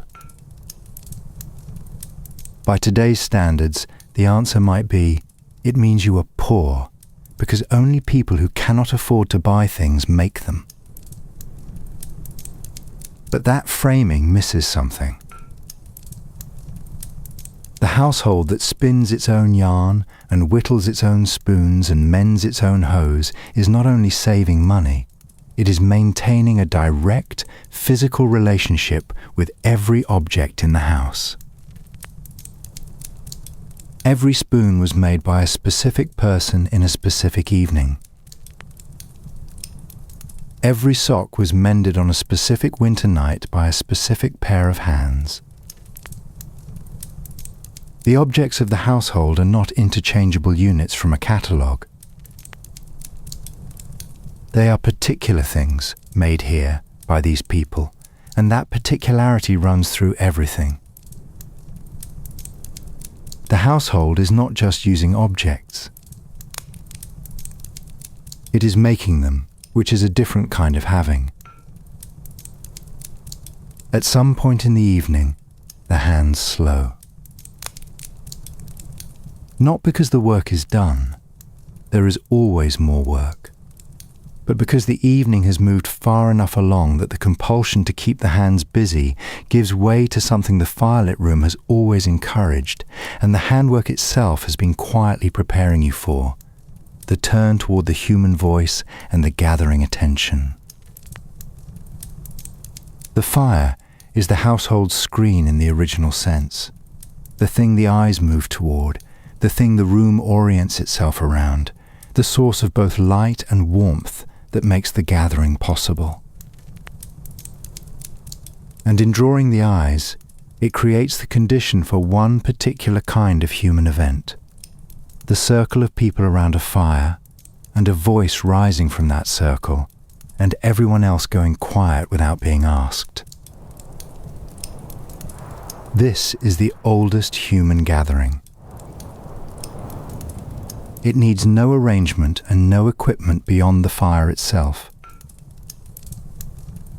Stories come first in the winter evenings. Winter is the great season of telling because the evenings are long, genuinely long, the darkness arriving mid-afternoon and lasting until well after dawn. And the dark outside the shuttered cottage seems to require some response from within, some assertion of human presence and continuity. The old folk carry the tales. The grandmother whose joints no longer take her through a cold fieldwork day, but whose memory holds more than anyone younger suspects, or the grandfather, or simply the elder of the household who has been places and seen things and remembers what was said by those who are gone. These are not written stories. There are no books in this cottage. A psalter might represent more than a year's cash income for a middling craftsman, and even if it could be afforded, it could not necessarily be read. These tales are transmitted by voice, and they carry everything important that a voice can carry. The pause, the intonation, the look on the teller's face at the moment the story turns. They are tales about strange things seen at particular crossroads or certain hours of the night, about what happened to a man who broke a specific kind of promise, about the fair folk who live inside the hill over in the next valley, about the soldier who came home changed, about what you must never do when you find a particular thing in a particular place. The content varies by region and by family, and by the particular tradition of this piece of country. The form does not vary. One voice, firelight, everyone gathered in. The ghost stories told by the fireside in a medieval evening are not the same as the night fears that can keep a sleeper awake in the cold dark alone. Those belong to a different register entirely. The fireside tale is the same material transmuted by company and warmth, and the consciousness of being told and listened to rather than experienced alone. The ghost story told in a warm room with the fire at your back and the dog's weight against your leg is not the ghost story feared alone in the cold. It is entertainment. The pleasure of it is partly the story itself and partly the pleasant, manageable shiver of a fear you are quite safe from. The teller knows this and plays it. The good teller knows exactly when to lower the voice and when to let the silence after a line do its work, and how long to let the silence hold before someone in the circle laughs and breaks the spell. Children's faces are lit by the fire during the telling. They sit close, closer than usual, arranged in the positions children always take when a story is being told, near the teller, still in a way they are not still at any other point in the day, the bright particular attentiveness of a young mind receiving a story. The story is the thing. And because these tales are not written, because they exist only in the telling and in the memory of those who hear them, the children are doing something important. They are learning the stories. They will carry them forward. In 30 years, when this child is old, these same tales will be told to a different set of children by a different fire, worn smooth by another 30 years of retelling into their most essential and durable shape. The oral tradition is not a lesser form of transmission. It is the form that selects for the parts of a story that are worth keeping. Now picture the hall of a prosperous manor house in the same evening hour, sometime in the early 14th century. Here the evening storytelling takes a more formal shape. A minstrel, a professional entertainer, a jongleur, working the circuit of halls where he was known and where the table was good and the audience willing, has arrived this evening, or been expected, or is resident in the household for the winter. He brings his instrument, a fiddle, a lute, a pipe, or simply his voice, which is instrument enough for a man trained in the art of using it.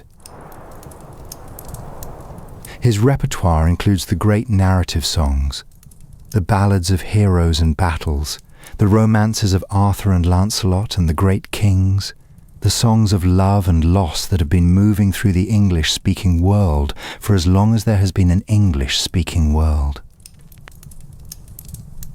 And the comic songs, which require no dignity from the audience and produce in the hall a kind of hilarity that is the communal laughter of people who have been serious all day and are now released from it. In the cottage, the music is what the household makes from its own resources.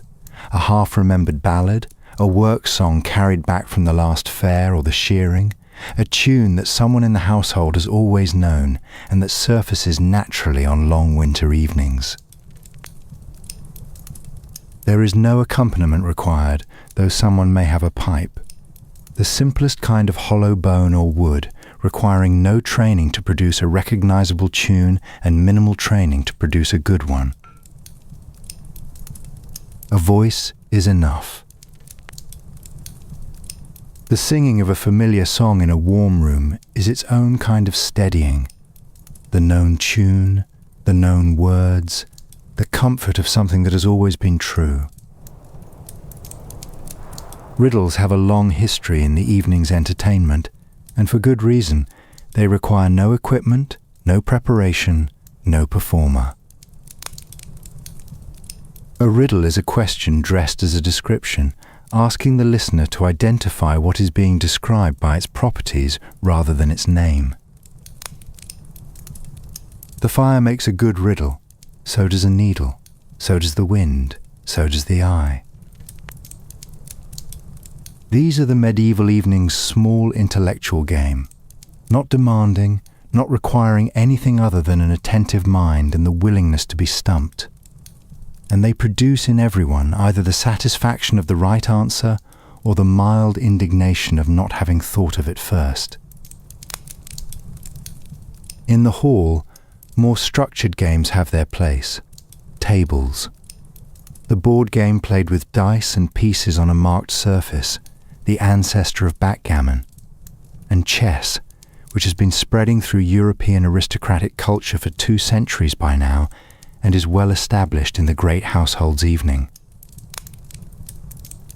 And meals, the 9 men's Morris game played on a grid cut into a board or scratched into a flat stone. These are games that require sustained attention and a specific board, and so they belong to the evenings in houses that have both. But even here, the game is as much a social occasion as a competition. People talk over the board, the moves are debated and second-guessed by everyone watching, and the result is far less important than the activity. In all of it, the tales, the songs, the riddles, the games, the fire is the constant. It is the thing the room has gathered around, and the gathering makes everything else possible. The light it gives is the condition for seeing each other's faces. The warmth it gives is the condition for sitting still long enough to listen to a long story. The sound it makes, the soft, continuous, non-demanding sound of a fire burning well, the occasional crackle and shift of coals, is the room's undertone, the ground note against which every voice sounds. The evening moves. The stories wind down into occasional lines, half-remembered verses, and then silence. The songs diminish to a hummed phrase, and then nothing. The fire is lower than it was. The children's faces, which were bright and attentive an hour ago, are now the faces of children who are losing the fight with sleep. The eyelids heavy, the posture no longer upright, the gaze no longer tracking what is happening in the room. The adults have gone quieter too, the talk becoming more intermittent, the pauses longer and more comfortable. You are sitting in the firelight at the end of a long day, and the story is told, and the song is done, and the fire is low, and the warmth is all around you, and the evening is ready to let you go. Consider what the stories accomplish that is beyond their immediate entertainment. The oral tradition in a medieval household is not just how the household passes an evening, it is the household's entire archive. There is no Instagram to scroll through for family memories, no search engine for local knowledge, no written record of what happened 3 generations back. The stories are the record. They are the household's only library, its only encyclopedia, its only news service, and its only wisdom repository.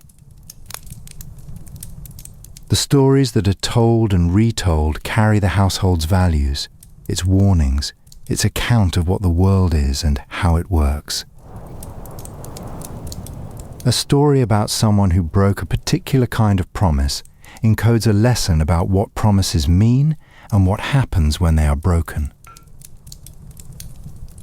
A story about a strange encounter at a crossroads encodes a lesson about the geography of the local supernatural, where the dangerous places are, what to do if you find yourself there. A story about a hero who succeeded against enormous odds encodes a lesson about what kinds of effort and quality are worth admiring. None of this requires the storyteller to announce the moral. The story carries it embedded. The children absorb it the way they absorb the words of the prayer they have been taught to say, not necessarily understanding every implication, but taking in the shape of the thing, the emotional texture, the sense of what matters. And then, years hence, they will tell the same story to their own children, in their own house, by their own fire, and the thing that was passed to them will pass on. The fire holds its level, patient glow. The children are nearly asleep now, or fully asleep, having crossed the line between the two so gradually that no one noticed the exact moment of crossing. The adults are quiet, the talk of the evening used up, the rest of the evening given over to a comfortable silence. The particular silence of people who have said enough and need say no more tonight. You are in that silence now. Not outside it, not observing it, but inside it, part of it, one of the breathing shapes in the warm room that the fire is still watching over. The story you heard this evening, whatever it was, the one about the man and the crossroads, or the one about the girl who kept faith with a promise when everyone else had forgotten it, is settling into you in the way that good stories settle, not like information that was filed in a particular place, but like weather that has moved through and left the air changed. You are not thinking about it. You are simply changed by it in the small particular way that an evening story changes the person who heard it. Tomorrow the same household will reassemble in the same room, and someone else may tell a different story, or the same story differently. The fire will burn. The rushlight will be lit. The handwork will come out. And the evening will do again what evenings in this house have always done. Hold the household together in its small warm circle until the prayers are said and the beds are made and the night is handed over. There is a sound in the wall that is not the wind. Not quite in the wall.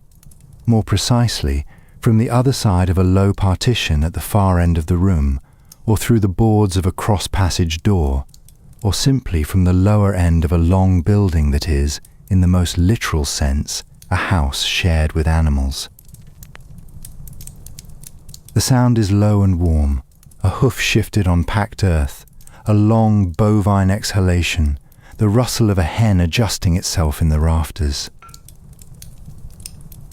In the southwest of England, Devon, Cornwall, the western edges of Somerset, and along the Welsh border and in much of Wales itself, the longhouse is a form that the 13th century is spreading, and in some places has already made common.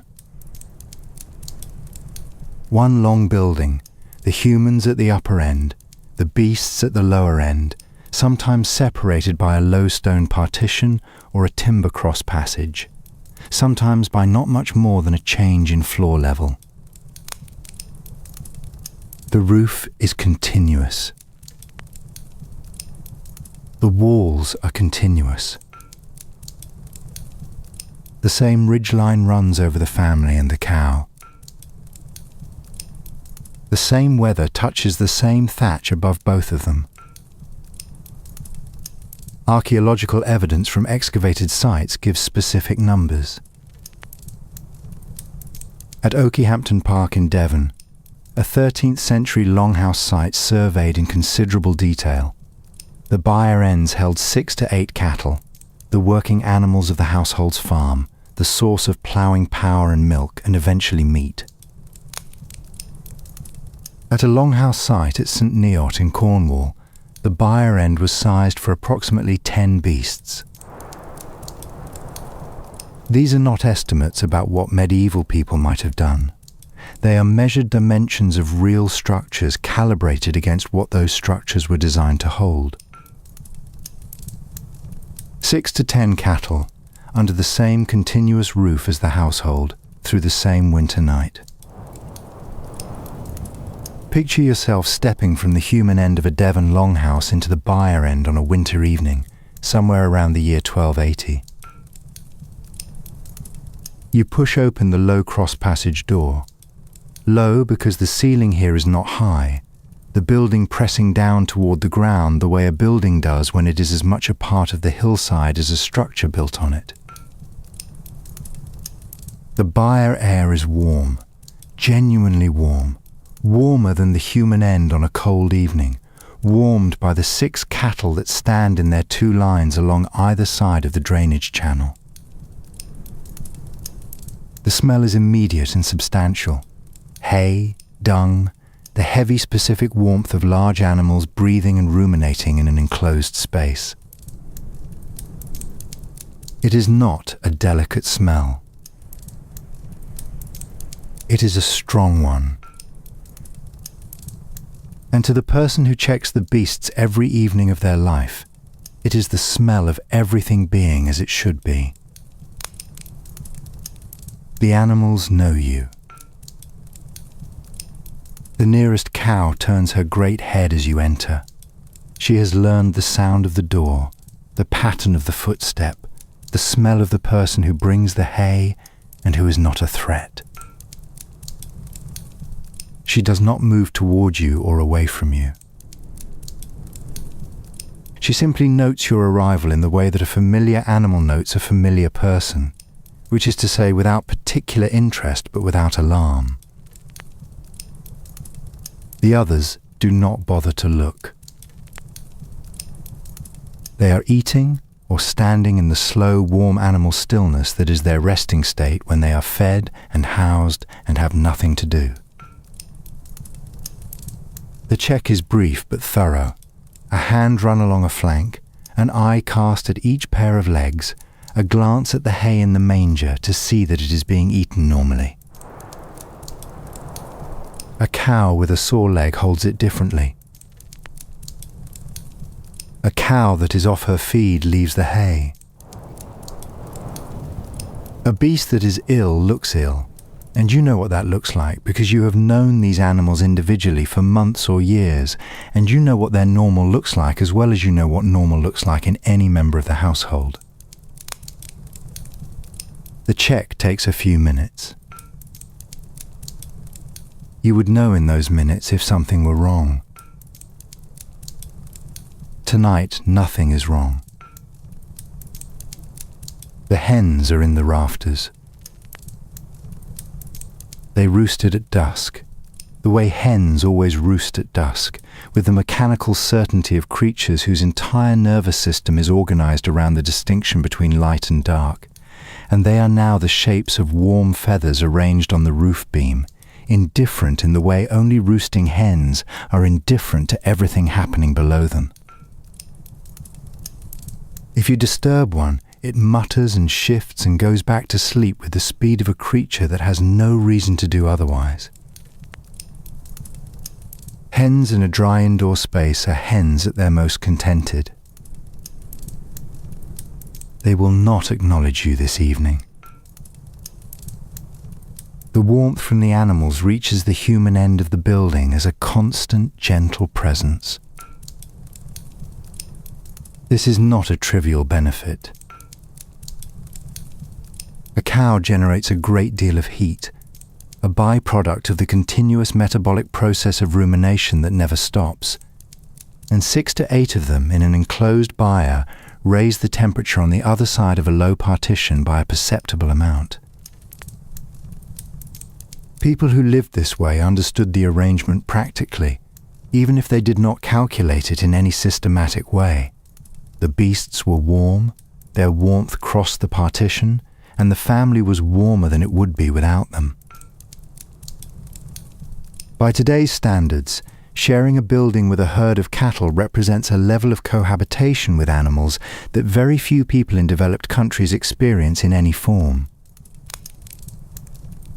By the standards of a family that is consequently warmer in January and has its working animals safe and close, it is simply good sense. The sounds of settled cattle coming through the partition are sounds of biological contentment. The deep, slow shift of a large body repositioning itself, the hoof placement on packed earth that sounds like a deliberate step, the low nasal exhalation of a cow that has eaten and is warm, the occasional low mutter that means nothing except that cows sometimes mutter in their sleep. The hens are silent. The pig, if there is a pig in the lower end, breathes with its own particular heaviness. The long, rolling breath of an animal that is as deeply asleep as any creature gets. These are not sounds that trouble you. They are sounds that complete the household's nighttime composition. You know, without having to think about it, that these sounds mean everything on that side of the partition is in order. A cow in distress sounds different, higher, more urgent, a sound that pulls you out of whatever you are doing. A horse in trouble is immediately obvious. The comfortable evening sounds of settled stock are the acoustic equivalent of a hand on the door to confirm it is barred, a verification arrived at by listening that all is well. From the family side of the partition, the buyer end is a presence more than a place, a warmth source heard and faintly smelled rather than directly experienced. The household's nighttime sounds and the buyer's nighttime sounds overlap through the partition without conflict, each in its own register, the human warmth at one end and the animal warmth at the other, both under the same roof, both part of the same household's full and safe and settled night. The animals are checked. They are fed. They are warm. You come back to the fire. There is a particular quality to the buyer end check that is worth naming. It is the quality of a task that is necessary but also, in some way, companionable. The cattle do not thank you. They do not acknowledge your concern for them in any form you would recognize as gratitude. But they are living things, warm and breathing and dependent on the household's care, and the act of checking them before sleep, of confirming that they are well and settled, is an act that extends the household's care past the human members and into the animal ones. The household is not complete at night without the beasts being in their place and in their state of content. They are part of what is being accounted for when the evening's last round is made. Consider what it means to live in a building that includes animals. Modern accounts of the medieval longhouse sometimes frame it as a primitive arrangement. Humans and animals crowded under one roof because no better option was available. But the people who built those longhouses were not building them reluctantly. They were building them because the arrangement made sense. The animals were warm, their warmth was shared, their feed was close. They were easy to check in the night if a sound was wrong, and the whole household, human and animal, was under one protected roof. The Devon longhouse, with its 6 to 8 cattle at the lower end and its family at the upper end, was a design solution to the problem of keeping livestock and people warm and safe through an English winter. No central heating, no separate barn heated by its own system, and definitely no calling the farm vet at any hour of the night. You had your animals close, and you listened for them, and you knew them, and when something was wrong, you knew it immediately. Picture yourself crossing back from the byre end into the human end of the house, lifting the low cross-passage door, ducking through, closing it behind you.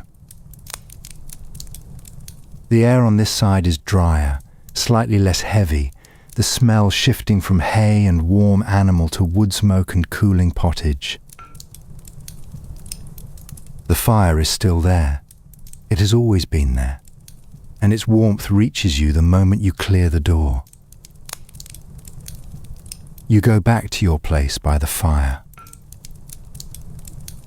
You are back in the room with the household.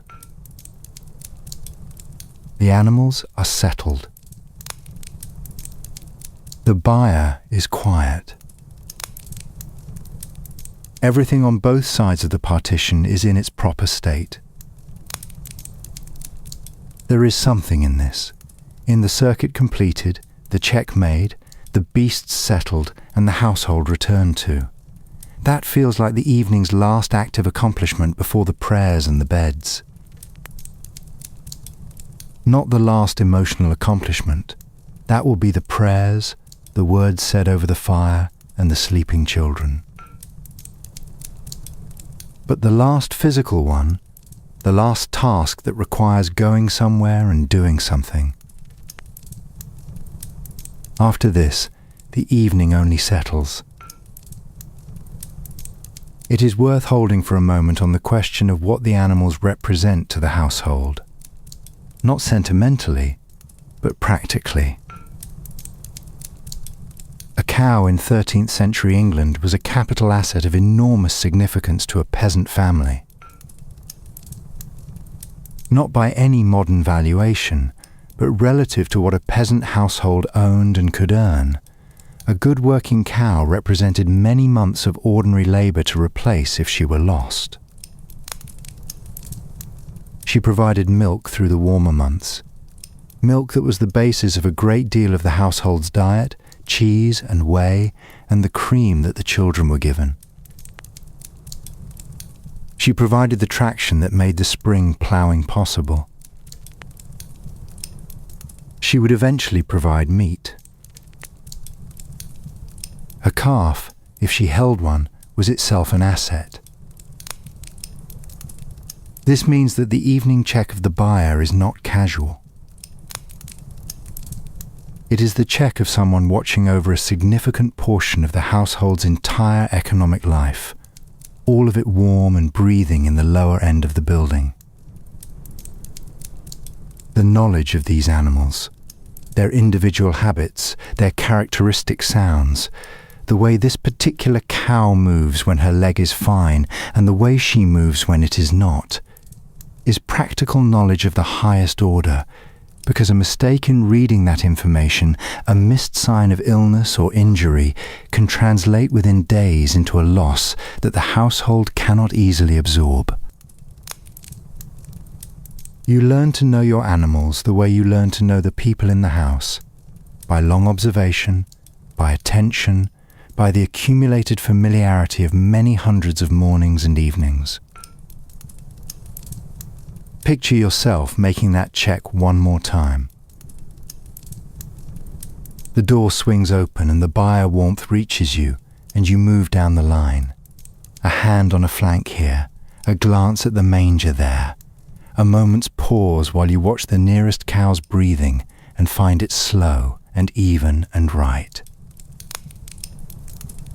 6 pairs of large, dark, faintly luminous eyes in the dim, each belonging to an animal whose name you know and whose particular character you know.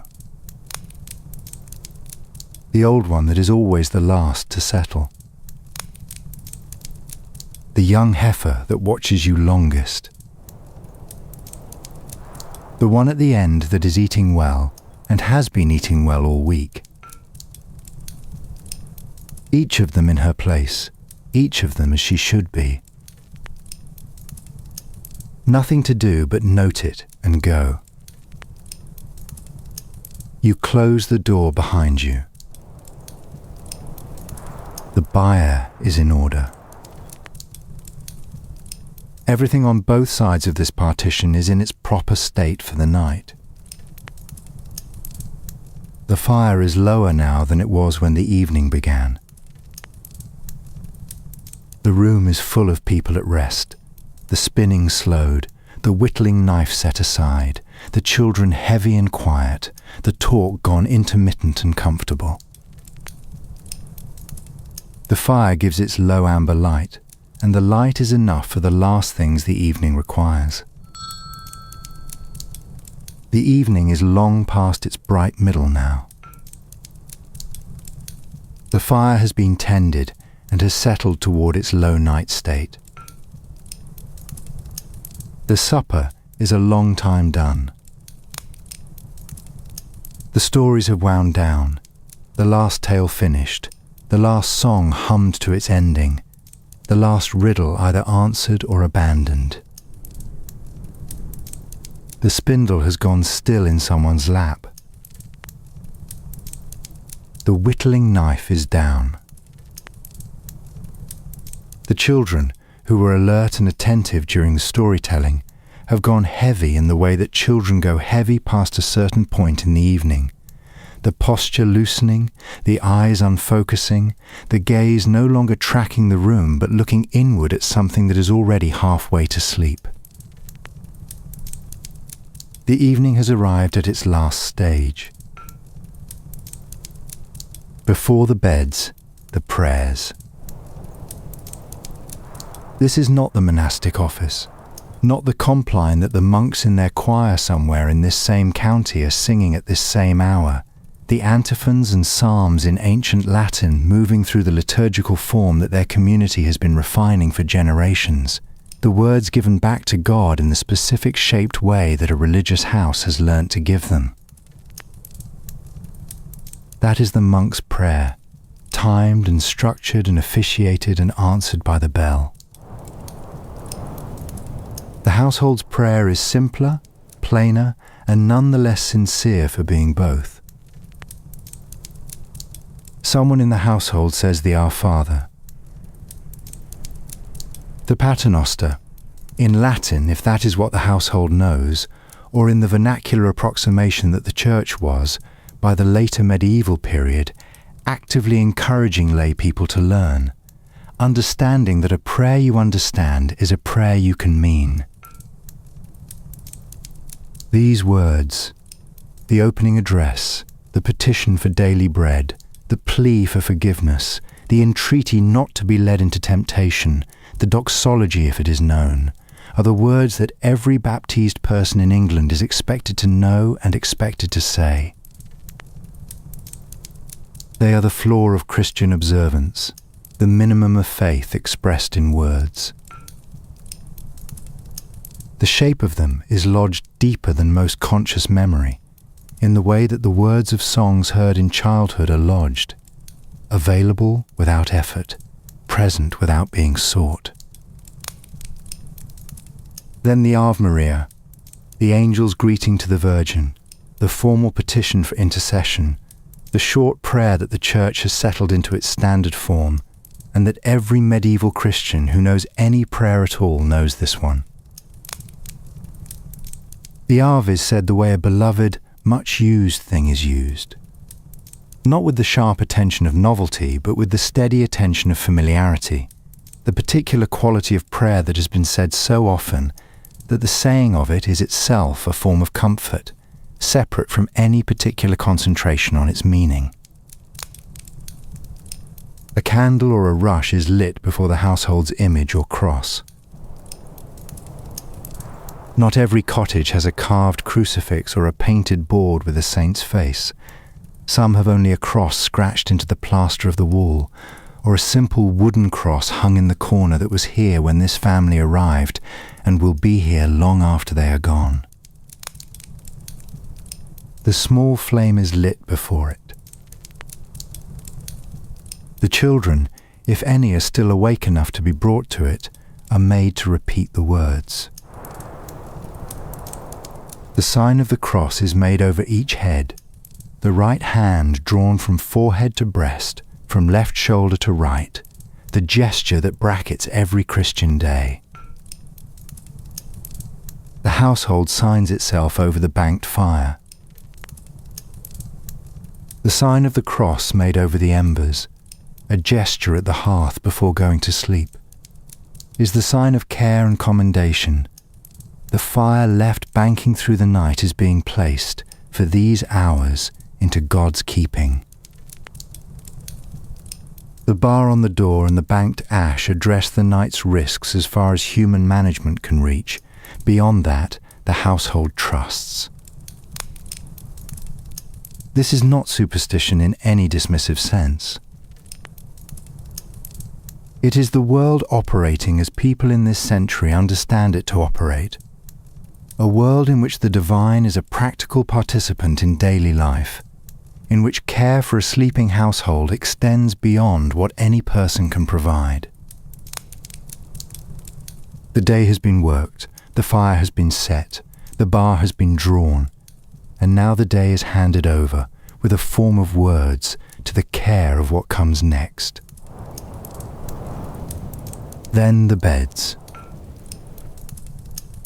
The beds are assembled now, in the evening's last minutes, because in a household with limited space and multiple uses for every surface, the sleeping place is not a permanent fixture of the room that waits all day for its occupants. The straw pallet, a cloth sack of dried straw or bracken or dried ferns, compressible enough to be rolled against the wall during the day, is shaken out and laid on the floor or on the bench or in the corner where sleeping customarily happens in this house. The shaking out is vigorous. A palliasse that has been compressed all day wants its straw loosened and redistributed before anyone sleeps on it, and the shaking produces a warm, slightly sweet smell of dried grass from the disturbed straw. A wool blanket is unfolded from the chest where it has been stored through the day. No rope frame, no bolster, no curtain to draw, not here, not in this cottage. Those belong to a different world. The craftsman's rope-strung bed frame in his chamber above the shop, the Lord's feather bed with its carved posts and its drawn curtain in the solar. Here the sleeping place is on the floor or the bench, near the fire's warmth, the floor rushes serving as a modest buffer between the cold earth and the sleeping body. The wool blanket is heavy and not particularly clean by modern standards. It is washed as often as the household can manage the considerable labour of washing it, which is not as often as you might prefer. But it is warm, which is the primary qualification, and it carries the particular smell of lanolin and sleep and warm human that is the smell of a blanket that has done its work through many winters. No separate bedroom for the children. No individual sleeping arrangements for each member of the household. No privacy in the modern sense. The private sleeping room is a later century luxury that most medieval households could not conceive of in spatial or economic terms. Everyone sleeps in the same room that served all day as kitchen, workshop, dining room, and sitting room. This is not a hardship that the household experiences as a deprivation. It is simply how space is used, and the closeness of it is in winter the closeness of warmth, which is not a small thing. The children go in the middle. This is not a rule that needs to be stated or enforced. It is simply known, the way the position of the door in the dark is known. The middle is the warmest place, away from the draught near the door and the cold seeping through the end wall. the most vulnerable members of the household, the youngest children, the frail, the elderly, go where it is warmest, and the adults arrange themselves around them. By today's standards, sleeping arrangements without separate rooms, without individual beds, without temperature control, and with no consideration for privacy whatsoever would represent a radical reimagining of how domestic space works. Here, this is how domestic space has always worked, and it works well enough. The children are warm, and they are not alone, and both of those things matter more than the abstract principle of privacy. The last rushlight burns down. It has been the evening's working light, the companion of the spindle and the whittling and the stories, and now it gutters. The fat in the pith exhausted, the pith itself burned through, and the tiny flame goes from yellow to orange to red to nothing, the holder now empty and slightly smoking. The room's only light is the fire, and the fire is very low. Not out. The careful banking of the embers means there is still a core of warmth there, covered in ash, surviving in its slow, patient way through the hours of the night. But low enough that the room has changed. The amber, moving, lively light of the active fire is gone, replaced by the dim, barely there red glow of embers that is not really light enough to see by, but is something. A warmth glow, a colour in the darkness, a small affirmation that the fire is still present, still keeping its watch. The household breathes.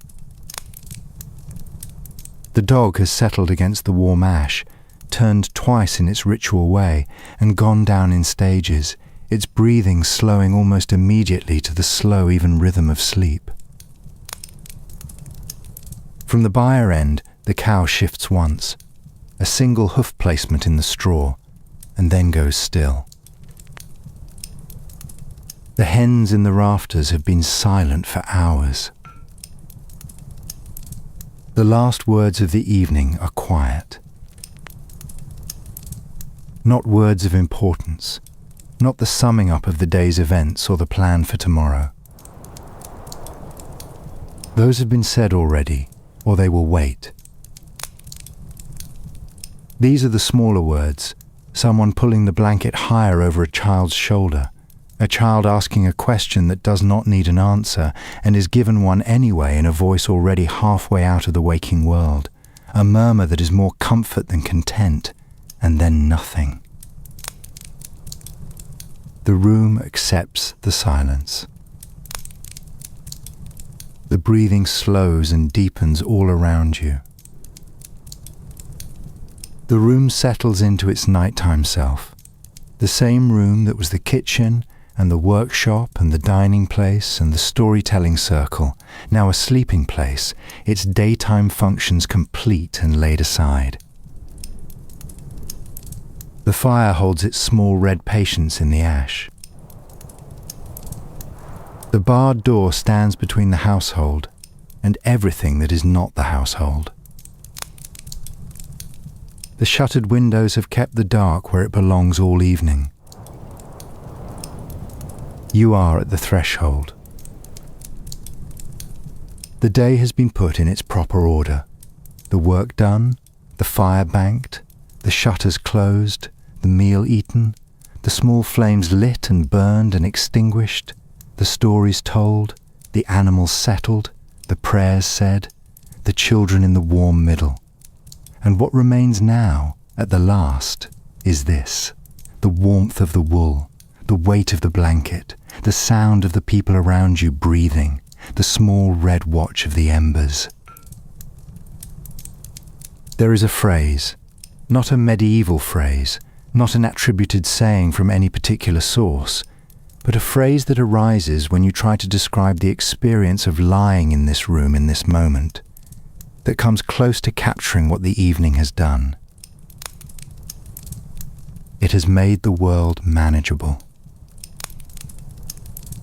It has taken the wide, cold, demanding world of the day and reduced it, through a sequence of small and deliberate acts, to something that fits in this room, under this roof, beside this fire.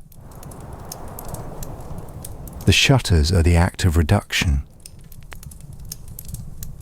The bar on the door is the act of reduction. The fire's banking is the act of reduction. The supper, the prayers, the made-up beds, all of them are the same act, performed in sequence, the world made smaller and warmer and more manageable with each one. Now the world is as small as it gets. The walls of this room, the warmth of this fire, the breathing of these people. By today's standards, none of what this household has done this evening required any particular effort or ingenuity. The shutting of shutters, the eating of supper, the saying of prayers, these are not impressive achievements. But by the standards of a world in which none of this was automatic, in which the fire had to be kept burning or there was no fire, in which the shutters had to be closed or the cold came in which the supper had to be cooked or there was no supper, in which the children had to be taught the prayers or they would not know them. In that world, the evening is an accomplishment. A small one. A daily one.